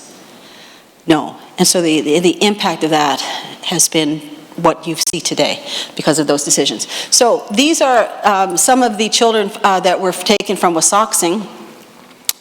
This is one of their memorials. So the burial information on this, there's 6 calls to action on it, and they don't have a whole lot of resources for it, but they're looking at the records and documents and seeing if they can find death registrations for these kids, and commemoration will be planned for all of these children. Now, I want you to understand something about this too. These are not children dying necessarily of natural causes. These are children. Many of them died from tuberculosis and other kinds of illnesses in the schools because they were pretty drafty and not well cared for. But many of them died from blunt force trauma. Many of them were kicked downstairs. There was a lot. They've now dug up residential schools and have found many bones beneath the schools of babies and children. So this is a pretty horrific story here that has yet to be told. So this is an important one. And parents sometimes sent their children off to these schools, and they never got their children back, and they were never told how they died, and they were never told where they were buried. So we have a huge amount of grieving around that has not really been acknowledged and actually have had happen. So this is a very important part, this commemoration piece. So again, there's resources that we put in place for commemoration, and it's something that maybe the students can think about, how they might be able to accommodate that and think about it. So Gordon Downey has said, when he learned, and now Gordon Downey has only known about this, he admits that he has only known about this story for the last 2 years. 2 years. And look how much he's done. Now, he's a famous person, lots of resources, he's dying, he wants to do something that will be useful, and I think he's done a tremendous job. I listened to a guy at Banff Center this weekend. He said he's only known about this for 2 years as well. And this is his words. He said, I feel like I have been robbed. I'm 62 years old. I just learned about all of this and the history of this country, and I just have now got a relationship with Indigenous people. And he said, I feel like I've been robbed by my own country because it has changed my life. If I had known Indigenous peoples all my life, I think I would have had a better life. And Dr. Bennett has said the same thing. I've heard her say the same thing. Dr. Bennett, who is our Minister of Indigenous Affairs, that the gift that she has received in the last decade, being very closely associated to Indigenous people across Canada, has changed her life for the better. And she wishes that she had grown up all of her life with that influence, because it would have made her life that much better. So those are very powerful people who have said these things. And it's very meaningful to me as an Indigenous woman to hear people really understand what this country has been deprived of by not honoring the children, our children, and providing them with the kind of education. You will know that many of you were skipping to school while children were being incarcerated in these schools. I now know that I was 10 years old while this child was dying on the railroad tracks. And that's a painful thing to know. So that's one of the pieces that we're going to be looking at. Okay, go ahead. The National Center for Truth and Reconciliation, this is I think most of the team. The gentleman on the your right is Ry Moran. He's Métis and he is the director. And some of these are elders and other people from across Canada who have been asked to collaboratively work together to get the center up and running, to set the policy and practice in place, to hire the staff, and to get it working, and to get the records opened so that you have access to them. So that's one of the things that the National Center does. And they have asked for a funding contribution of $10 million over 7 years, and they did receive this year's funding, I know that. So this is a place where you can, they're trying to get to the place where you could have a member at Georgian College who will be trained on those files so that you can go to that person, that student, and say, okay, how do I get to this record, or how do I get to that record, or here's my mother's name or my grandmother's name, could you find it for me? And they will be able to be trained to be able to get that material for you. So I've had lots of students ask me that. How do I find out where my grandmother went to school? You know, or whatever they need to know. And I actually had a student send me an email. I didn't even know this student. And she said, hi, you don't know me. And I'm like, yeah. And she says, but I have to do a research project in Quebec. I got Quebec. All of the students in my class are doing a research project on any residential schools in one of the provinces. I got Quebec. And I don't speak French. And everything that I've been able to find online is in French, and I don't know what to do. Can you help me? I said, can I help you? Called up Ry Moran and I said, Ry, this girl needs some work in Quebec in English. They sent her a whole huge file of materials. She said, I had the best presentation of anybody. It was good for you. So we can do that. We can do that. Now don't all send me an email, please, asking for my help. But I can certainly direct you to the right place. So Ry Moran is your man. Okay, go ahead. And then the whole question of commemoration generally is there's 5 calls to action on commemoration, and the whole question of commemorative sites and historic sites. So this is something, again, you just put this beautiful plaque up outside, and thanks to my daughter and other people that supported her. You're going to be able to do more of that in regards to the whole question of residential schools, or the whole question of reconciliation, or additional kinds of things. Maybe it's going to be a trip that your students would go on. It doesn't have to be a hard thing. Right? It doesn't have to be like a block. It could be all kinds of things. Think about that. How would you commemorate the question of residential schools as a college in this territory? A lot of the people that are from our territory went to the mush hole, the Mohawk Institute, formerly known as the Mohawk Institute, informally known as the mush hole, because that's all they got to eat apparently. You can do something. The Mohawk Institute is now being refurbished. They're bringing it back up to spec. Let me tell you a story about the Mohawk Institute. I was at a conversation quite a long time ago, probably 15 years ago, and there was a man there who was Elvis. He had been a former residential school survivor. He's a survivor.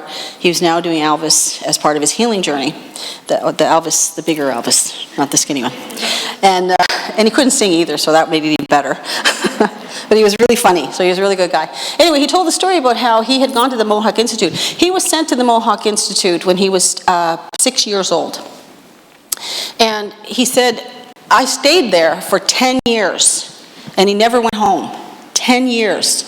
And he said what I would do the first couple years that I was there, is I would go down to the basement, and there was a place where you could stand, and you could see down the road to the outside of the school. So anybody that came into the Mohawk Institute had to come up that road. And he said, and every year, for about the first 3 years that I was there, I would go down and wait for somebody to come and get me, after all the other students left. And it's heartbreaking, right? I mean, I'd be like, oh my God. And he said, nobody ever came. Nobody ever came. So by the time I was 16 years old, he said, I wasn't bothering anymore. But he said, somebody came and got me. He said, this lady came to get me to take me home. And it was his sister. I had no idea who she was. And she took him home, and he said, I met these people, no idea who they were. and this is his parents and his brothers and sisters and family members. And he said, and then I left there and proceeded on a path of ultimate and horrible destruction of family, children, partnerships, relationships, and drunkenness, until I finally decided to sober up and live my life and help other people, right? 10 years of never leaving this school. So when you think about commemoration, think about that. Anyway, I went to the Mohawk Institute. I took some of the Canadian Roots Exchange there, the kids, and I asked them, can I go down into your basement? And they said, well, we don't have the basement open. I'm like, yeah, I know, but do you mind if I just go down there? And they're like, okay. And I actually found that spot. And I stood there, and you could see down the road. It was a little dirty, the window was dirty and all that, but you could see down the road. So, commemoration means a lot to the people that were subjected to those experiences. Anything you can do to honor that. And the intergenerational piece is another important thing, right? Because I didn't go to residential school, although my mother threatened me with it. I think the year she was going to send me, they closed. So it was like by the teeth, right? Missed that one. You can commemorate and help intergenerational survivors move forward in a good way. So I would be an intergenerational survivor, a direct intergenerational survivor. My daughter would be an intergenerational survivor into the next generation, and so on and so forth. But the people that were the direct recipients of the violence that our parents experienced are the ones that have had to struggle, I think, the hardest in this more modern age. We've had to walk forward with a lot of what they experienced directly. And so we've tried to break cycles. We've all tried to be sober. We've tried to be better parents. We've tried to be better friends. We've tried to be better partners. We've tried to do all those things. Have we been successful? Not necessarily in every case, but I think we've made a pretty good shot at it. And a lot of the parents, the people that went to residential school, that did do a lot of damage to their kids, and I must tell you, there's been some terrible things that have happened. A lot of their kids have said, have made the apology on behalf of their parents who are now deceased. I've heard kids say, I hated my father. I hated my father because he would rip us out of bed at 3 o'clock in the morning, and he would throw us on the floor, and he would make us scrub the floor till our fingers bled. And we hated him because we did not understand what the hell that was all about. And he was harsh.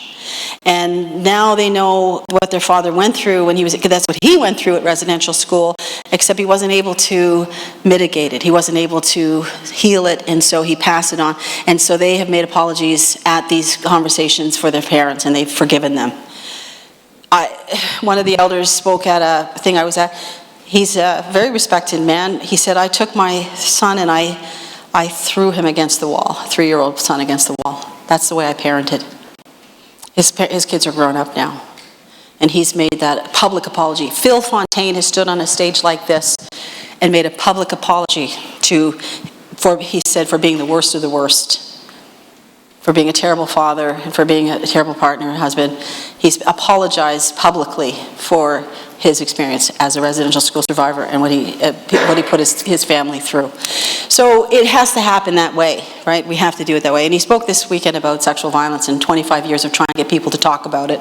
And so that legacy has been passed to people like me and other people who will carry that forward and try to heal that piece. It's essential. So that's the legacy piece. So the commemoration is an important part of the conversation that we're deeply engaged in. And so I hope that you will give it some thought and maybe put together a proposal as a community and send it in and say, we'd like to do this. And I think that would be a wonderful thing to do for this territory. Okay. So media.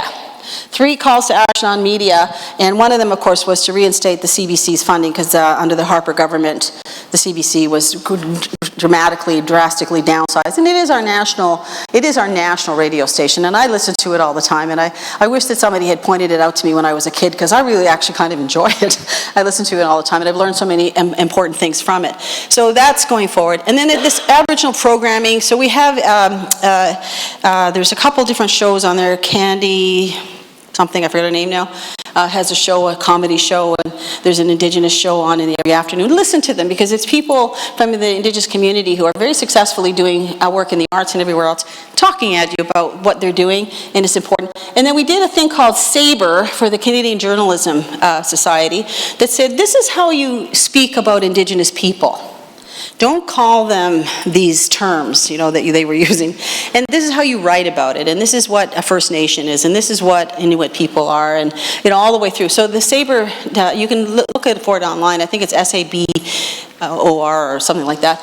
It just means, it was put together, it's kind of a lexicon of language for journalists so that they do a better job. And one of the things we'd like journalists to do, and I had this conversation, there's going to be a thing on this Friday at 8 o'clock, the Rogers Cable is going to air a conversation between myself and one of the young women there. And one of the things we talked about was journalism, and how journalism has to start to make the shift to what's right with our communities.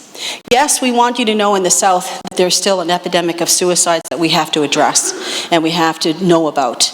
But we also want the Canadian population at large to know that there are some very successful initiatives going on in our communities. There are some very successful writers, actors, whatever you name it, we're doing it.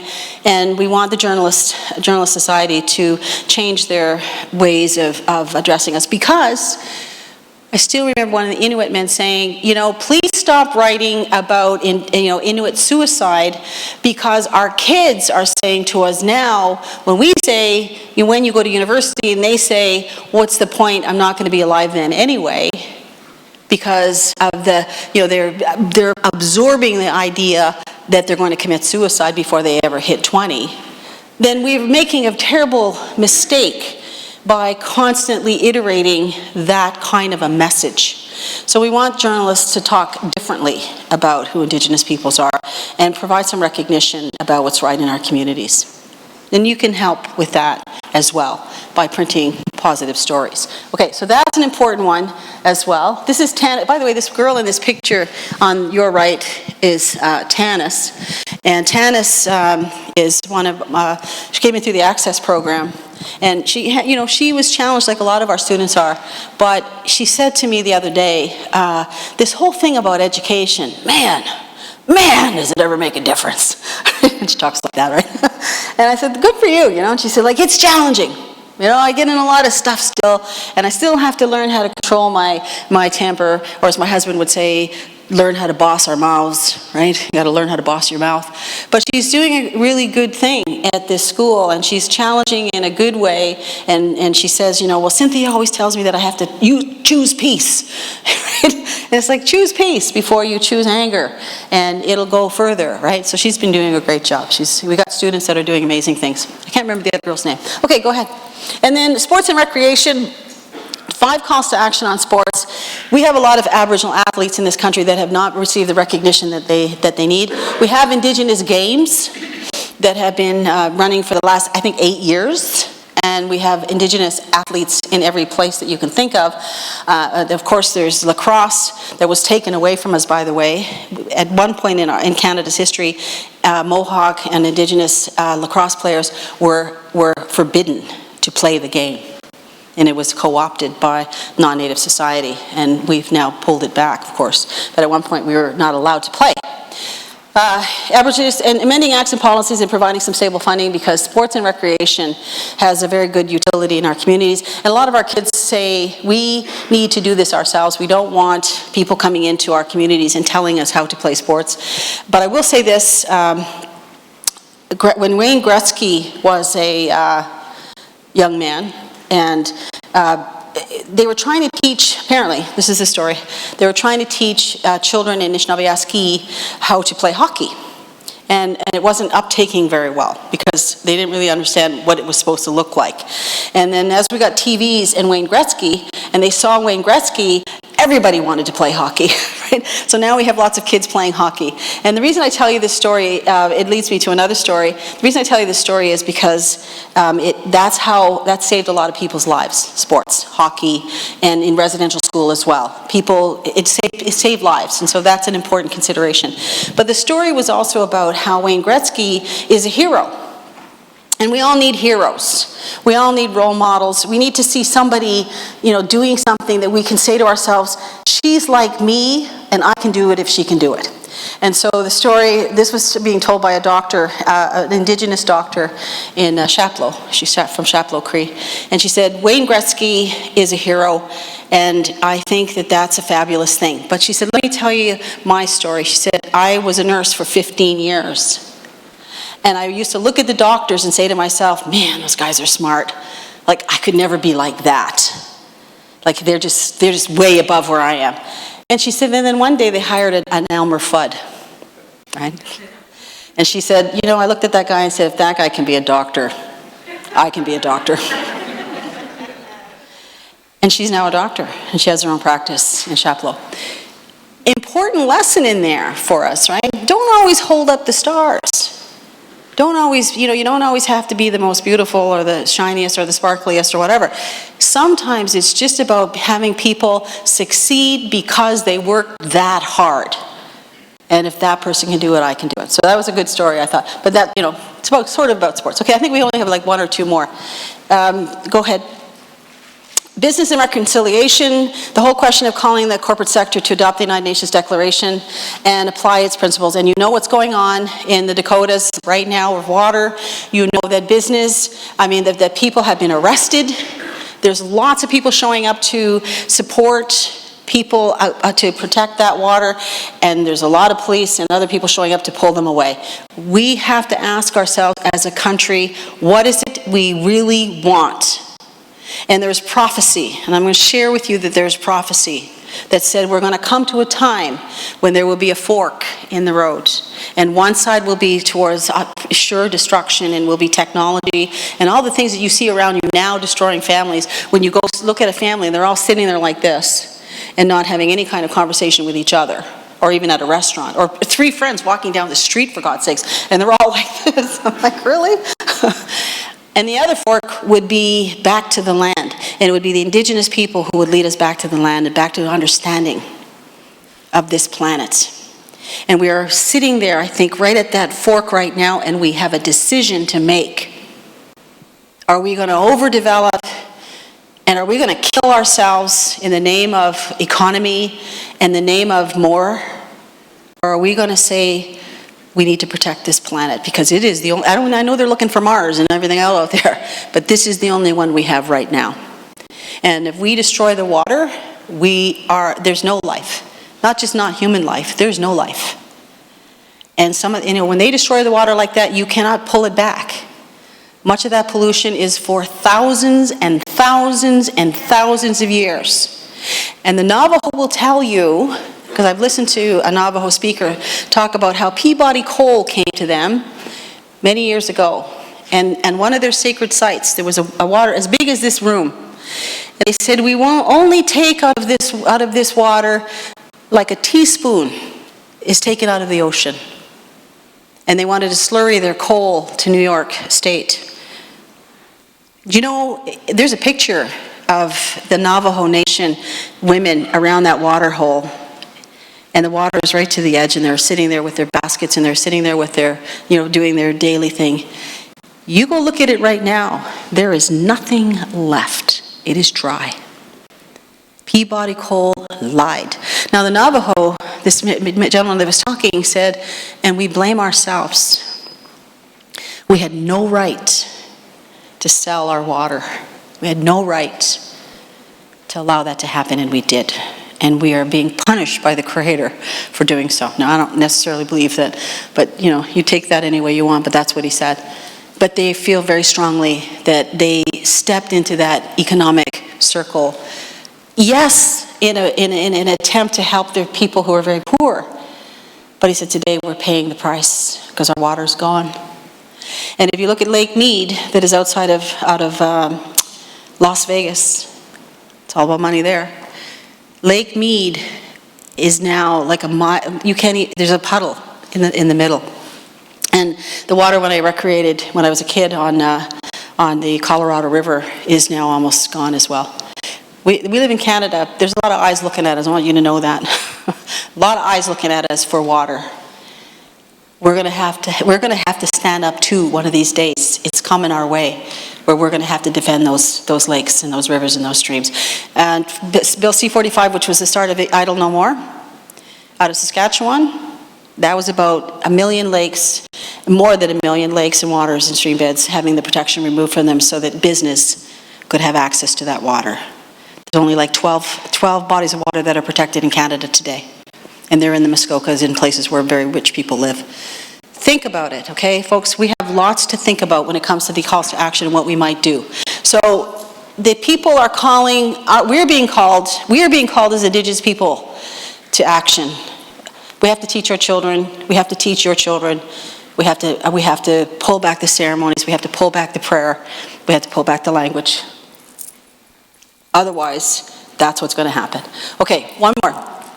Newcomers to Canada. This is the final one. There's 2 calls to action, including the revision of information kits to reflect the fact that there are Indigenous peoples in this country. And again, under the Harper government, they changed the newcomers pledge, and they took Indigenous peoples out, and they put the military in. And we're saying, okay, that was nice, but we want the Indigenous peoples back in and the military out.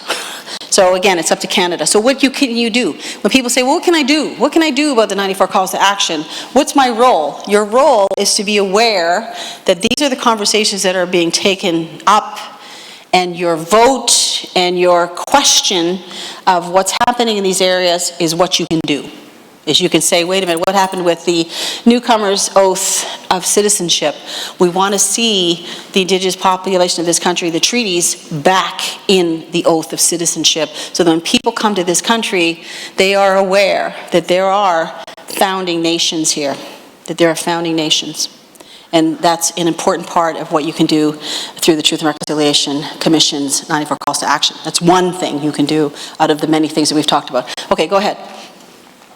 Okay, so this is just like a little bit of a roundup. I had changed some of it before, but anyway, what's here is fine. The whole idea around education for Aboriginal students, we're asking for clarity around provincially and federally for how we might be able to do this, because we have a backlog of students that need to be in school, and we're working on making sure that happens. Missing and murdered Indigenous women and girls, and asking where the inquiry will take us. Please be a part of that. Please listen to what is happening. It is not just Indigenous women and girls that are disappearing. Other kids are disappearing as well. Other young women are missing and have been taken. It's not just about that. It's about that for us, but it should be about all of the women and girls. Every woman and girl in this society has a right to be safe, has a right to not be scared to walk home at night from Georgian College, has a right to expect that their daughters will be respected as we all grow up. So we have a right, we have to do this.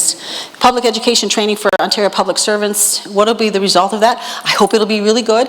I do a lot of public service education, not for guilt, not for making people feel bad, for the understanding that I can help bring. That's one of the primary things I do with my life. Indigenizing the Academy, I know you guys are indigenizing the college, and congratulations for everything that you're trying to do.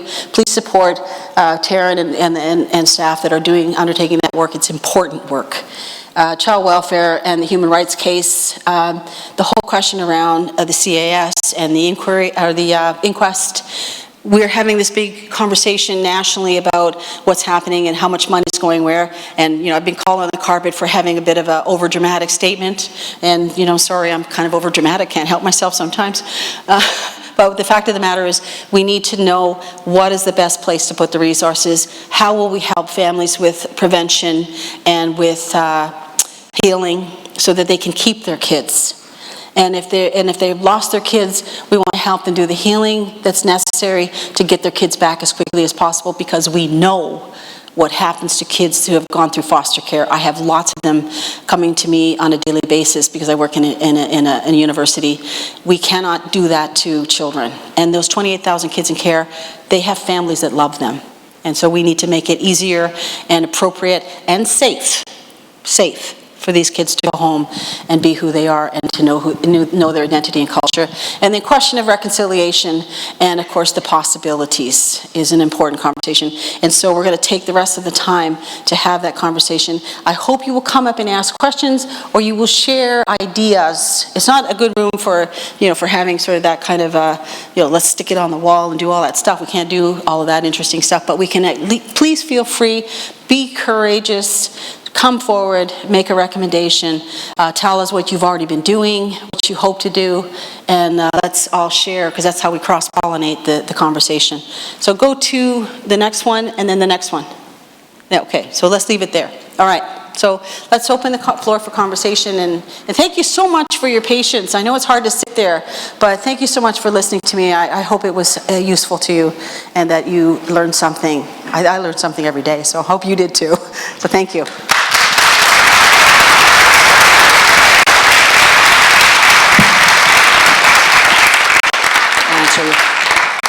Okay, who's first?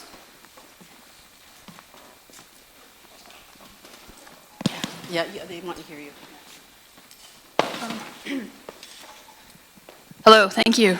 I don't know if anybody else, but I was quite affected by this workshop.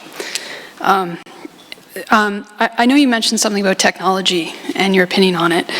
And I'm at the Aurelia campus in the Center for Social Entrepreneurship.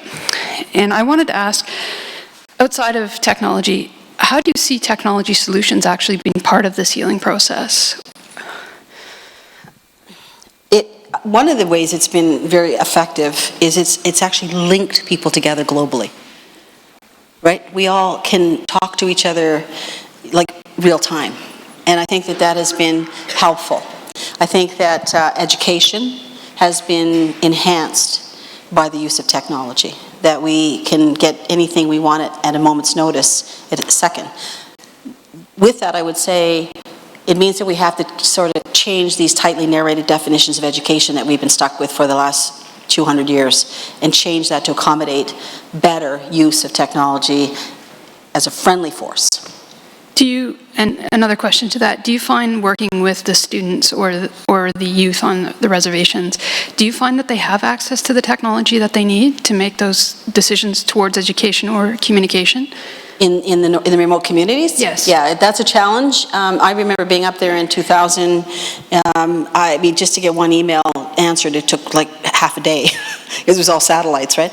But now they have, Cisco and other companies are partnering with remote communities and the programs that they already have, and they're making it accessible. So it's not perfect, but we're thinking of doing the first year of university or college in remote communities, so that they don't, because right now the kids come out, they're 14 years of age. Mm-hmm. And I think we should be able to do better than that because we have technology. So 14-year-olds coming out to live in Thunder Bay and Winnipeg and BC or Vancouver, that's not really very useful because they leave their parents behind. So I think we need to use it to build in situ schools on reserves so that kids can do, but we need things like telepresence. Right, because when you have just a small monitor, it's pretty hard to get that feeling. It's like being in a classroom, coming to school and having peers and colleagues and debates makes education come alive. So if we can do telepresence, I think we do a better job. Yeah, for sure, absolutely. Anybody else? We have time, so yeah, come and ask a question or share a thought. Chi-Miigwetch for what you do every day and for sharing what you do with us on behalf of everybody here, but on behalf of myself, I know which fork in the road I'm choosing. It's not honest for me to move forward without reconciliation and indigenizing every day. I'm a white woman, and I want to hold the torch for conversation. I want to be accountable, but I can't accept blame that is generations old. And I wonder how we can bring the conversation from those with money and power, that it matters at that level, and it must happen here. How do we bring it down to a conversation within our deepest communities? That's family, that's self, that's drives alone. And then a little bit broader, that is the people that we live with and interact with every day. As non-Aboriginal people, as newcomers to Canada, we're all colors, we're not just white. How do we hold the torch honestly for communication and not push, but not wait, because we're being polite? Yeah, it's true.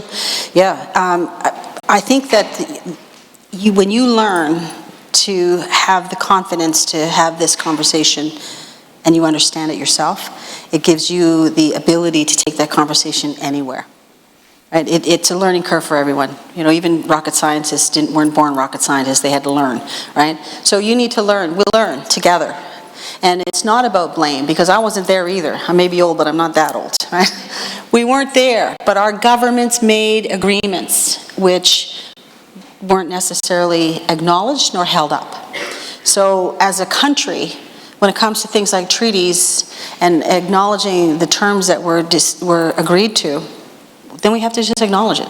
It was education, it was resource sharing, it wasn't saying to an entire group of people, we can't wait till you're dead so we can have free and unfettered access to the resources. But that's what happened. So we need to come back and say, okay, so how do we manage this and make it fair? Because the communities in the north, some of them are living smack beside a diamond mine, but they are starving to death. And the diamond mine is pulling out millions of dollars a day. Why is that happening? And they told me, you know, I talked to De Beers and they said, well, you got to go talk to the province because we have to pay our debt to the province first and then the province will pay you. It's like, that should not be the conversation, right? It should not be the conversation. So what do? We have to learn. And we have to watch what we say. I mean, I have to watch what I say at my dinner table too. You know, you say something at the dinner table, you think you're having a private conversation? You're not. Everything you say, your kids take out into the street and make real. Or your partner, whoever. Everything we say is important about, you know, what happens in the end, and that's the whole bystanding thing, right? Jokes that are told amongst your friends. And my daughter was talking about Halloween this year and how people did things that shocked her. It was like, really? Since when did we become racist? You know, since when did we think it was okay to do some of the things we do because we're in our milieu of friends? It is not okay to do some of the things we do. And we have to speak up. And we have to tell our uncles when they say, you know, those goddamn Indians should just get a job. We have to say talk to him about, well, just a minute now. You know, do you understand the history here and why there's issues and why we want Indigenous people to be well, but not necessarily living next door. Like we have these kinds of issues, right? I mean, I know because I have that same problem where I live in Thunder Bay. We have to be able to understand, let's put it this way, it's going to take about 2 or 3 generations before everybody is comfortable with living together. Because it's going to take the children to grow up. I mean, you're better. There's a lot of young people today that I would say are a lot less narrow-minded and insular than the generation that I grew up in. There's much exposure. Maybe that's technology. Again, coming back to the whole question of technology, what has it done for us? It's sort of opened up the gates. So I would say having those conversations is really important. And if you're not sure, go talk to Lorraine. You know, go talk to some of the elders that are at the center. These are lovely people, and they want you to know. And just feel free to join them at their feasts, you know, and celebrate with them. That's what I would do. Yeah. Thank you.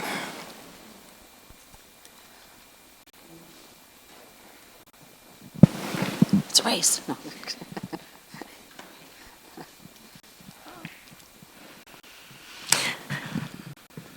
Excellent presentation today. Thank you, Cynthia. There's something I've had on my mind for quite some time because I have a cousin who's an artist. Killing himself. A family from residential school. He's the youngest of 13. And he talks about, you know, as Indigenous people of this land, we have about 500 years of healing to do. And then he talks about the newcomers that came to this land. And they have 2,000 plus years of healing to do. So that gives me thought to, as we go back to our original creation stories, because we, in the beginning, all races lived a beautiful, good, kind, loving, caring life. And something happened in history, going back to the newcomers that came here 500 years ago. So the newcomers also have healing work of their own to do generationally for their ancestors.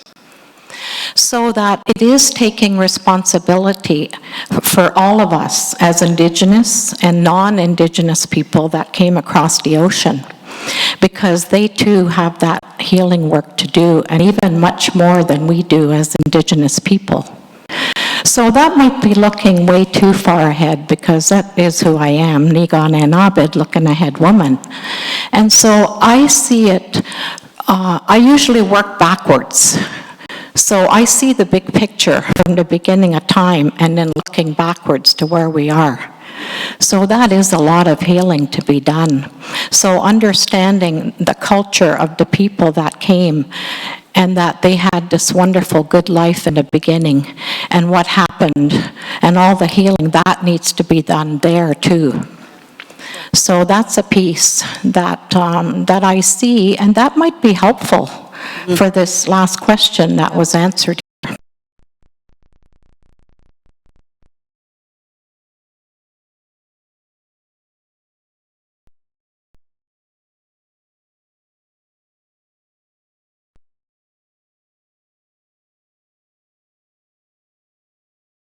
And I'll tell you about it. It's a story. He said, he didn't ask me anything. He asked me my name, but he didn't ask me where I was from or what my background was or where it was, what my experiences had been. He said, just have a seat in the chair. And he put on this woo music, and he said, I'm going to regress you. And I was like, okay, like, do I have to take off my clothes or anything? I was like, no, I'm just going to, so we're going to walk down the street in your neighborhood, and I'm thinking, we moved every 6 months, neighborhood. And okay, and then he says, and we're going to go into your house with a little picket fence. And I'm thinking, not in my neighborhood. On we went, and then he said, we're going to go into this room, and he said, and in your room there's a closet. And when you go into the closet, I'm going to talk you down. So,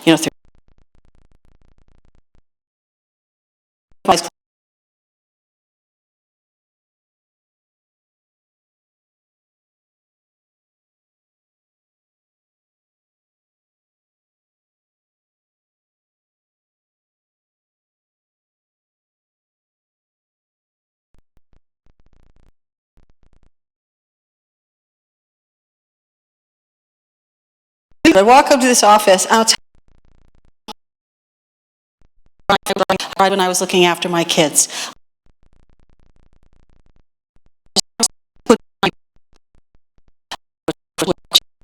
There was an ocean of grief in front of me that hit me so hard in the chest that it completely knocked me, completely off.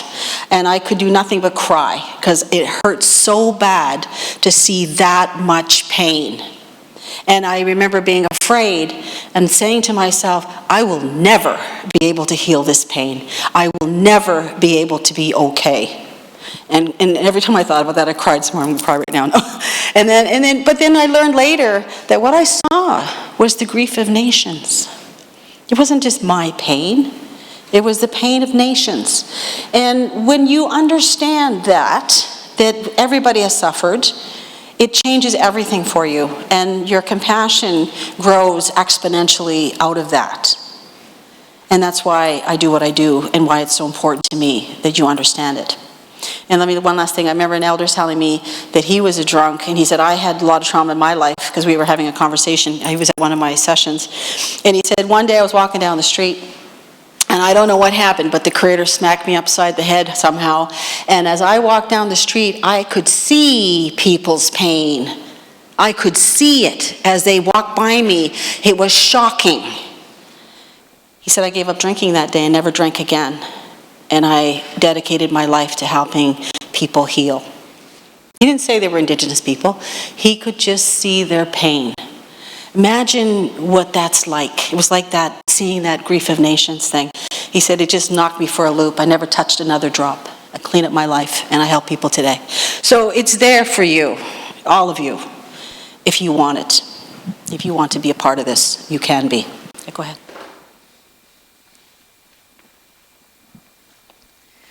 I wanted to say thank you. Thank you for all of your knowledge today and all of the heart that you brought today. I really appreciate it. First question, how do I get access to, I heard Mary Lynn say that you wrote something about Teaching for Canada, not for profit. Okay. And my second question is, in regards to the Truth and Reconciliation Commission, there are many of these commissions around the world for atrocities.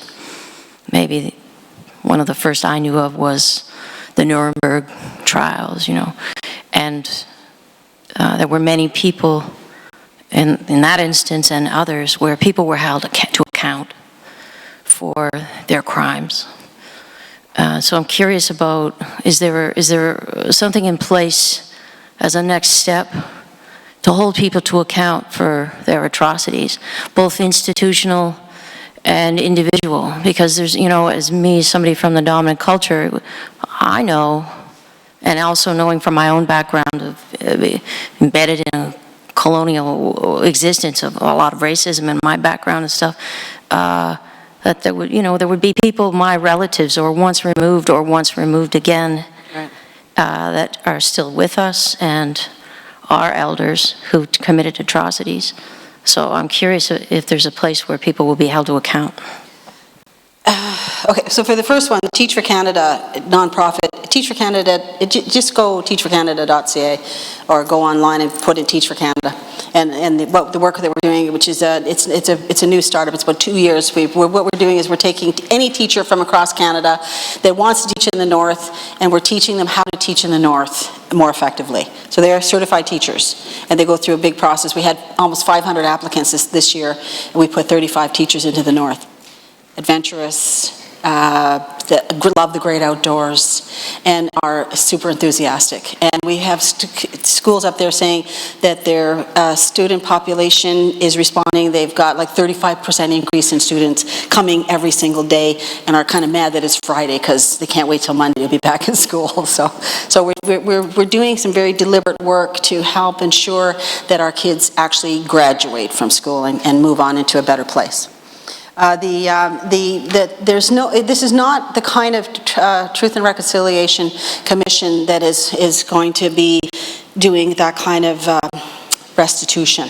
It is, the calls for action are really, and the actual books are to tell the story. This is being handed to us as a population of a country to do this work. And so there's no courts, there's no, time to be had. I mean, probably some of the perpetrators, most of whom are not alive anymore, maybe would have been in court. Some of them have been in court that are alive, and they have been charged. But in terms of this, no, there's nothing like that. It's really upon us as a community, as a country, to say to ourselves, are we ready to take back the damage that we delivered and understand it and correct it? And a government that has said yes, and has said we will take all 94 calls to action and we will do our level best to implement them. So it's a little bit different, and I think that, in some ways, I think that's a good thing. In some of the other commissions, they did similar kinds of things. They tried to do the punitive measures and it didn't work. Right? It doesn't always work. But some of them did this. They said they did community initiatives, and they forgave each other as communities, and they worked as communities, as collectives, to bring people from both sides of the equations together to find that reconciliation, including the Tutu and the what's the other one? Tutsis and that, yeah. They actually initiated a project where they actually brought them together, and they forgave each other, and many of them have become lifelong friends. Many of them have done what a lot of Indigenous people did. They actually adopted each other. Because many Indigenous people did that too. When somebody killed somebody's son, they adopted somebody else's, they gave them, I killed your son, you can have my son. And that son will take care of you. What a concept, right? So yeah, so there's different ways of doing this. And allies and, I also, stand up for a minute. I always ask people when I'm in sessions, let me have your hand. How much did that cost you? How much did that cost you? Nothing. But to be able to just reach out a hand and shake a hand and be gracious costs you nothing. It's easy for us. I always ask people, we know what anger will do. We know what frustration will do. We know what rage will do. Ask yourself what love would do and do that. Yeah. Okay. So thank you. I think we're probably good and nobody's running up to the mics or anything. Oh, you want a question? Okay, go up there and do it over there. Thanks.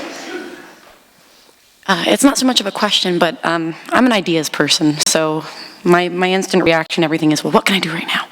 And I've been, when I met Taryn earlier this summer, when I met your daughter earlier this summer, when we were working on creating an acknowledgement for our student union, when we were, what else can we do to be educated on this, because not enough now.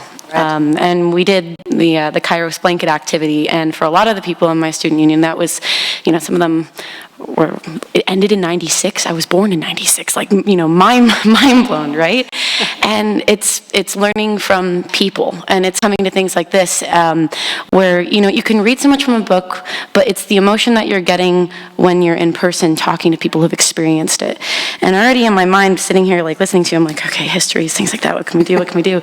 And playing on it more this summer with what other things can we do so that more than just, people in my position who are student leaders get to do this, other student leaders or people who are just interested, who have call to action in them but don't know how to have it come to action. I think human libraries almost would be something that would be useful to have us come on campus. And Sitting right there. Yeah, I think it would be incredible to actually set up an event like that, to have people there that we could just go up to and say, tell me one of your stories. Tell me a story that will impact me. Tell me a story that will...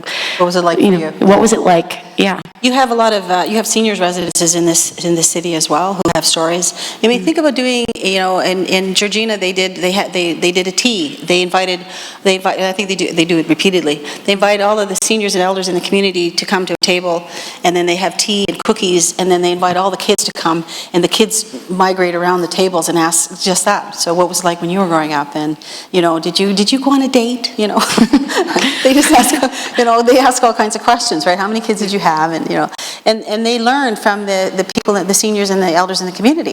And maybe they can learn language, and maybe they can, right? Yeah. And put them on the radio. I mean, I've tried to get the guy in my community to do this.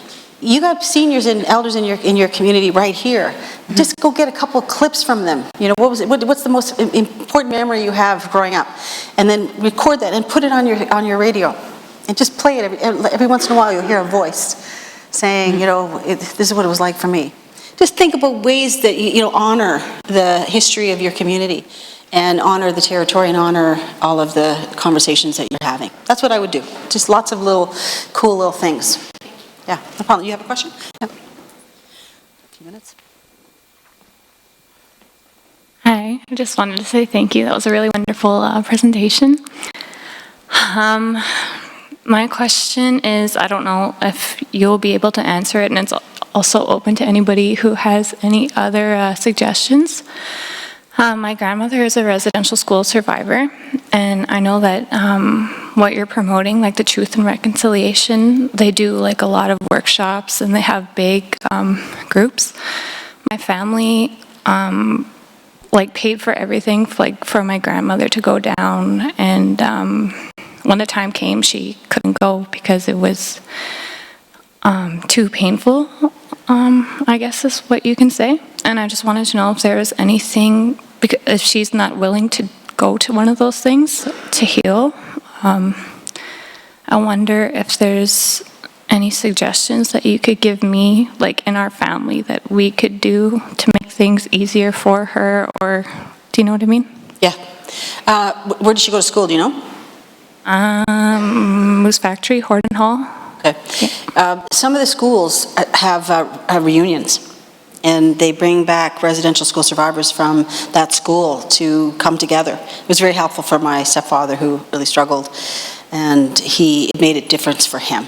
It helped him put down the pain and remember that there was some good times, that it was, there was some balance there for him when he died. I think Rye Moran is doing conversations right across Canada still, and we have a survivors circle, and they also move around. So I would go on to the National Center for Truth and Reconciliation and see if there's a conversation coming this way, or if she can talk to somebody from there, because they have some wonderful elders there that are survivors that could just, survivor to survivor, have a conversation that might be helpful to her. That's what I would do. I'd talk to Rye. Yeah, and he's easy to find too. Just go Rye Moran, and there he is. R-Y. His name is Ryan, I think, but he calls himself Rye. Okay, anything? Okay, so thank you so much for coming out. I think it's been a very long time coming. We've had lots of things happening across the country. Many people, including the people that are here in your university, that have worked very hard over the course of many years to get us here. It didn't just happen overnight. It wasn't just the Truth and Reconciliation Commission, although that was certainly a very powerful catalyst. It has been many people and many young people who have made it possible for us to have this conversation here today and on into the future. So I welcome your participation and your support. So thank you so much, and you guys have a great day.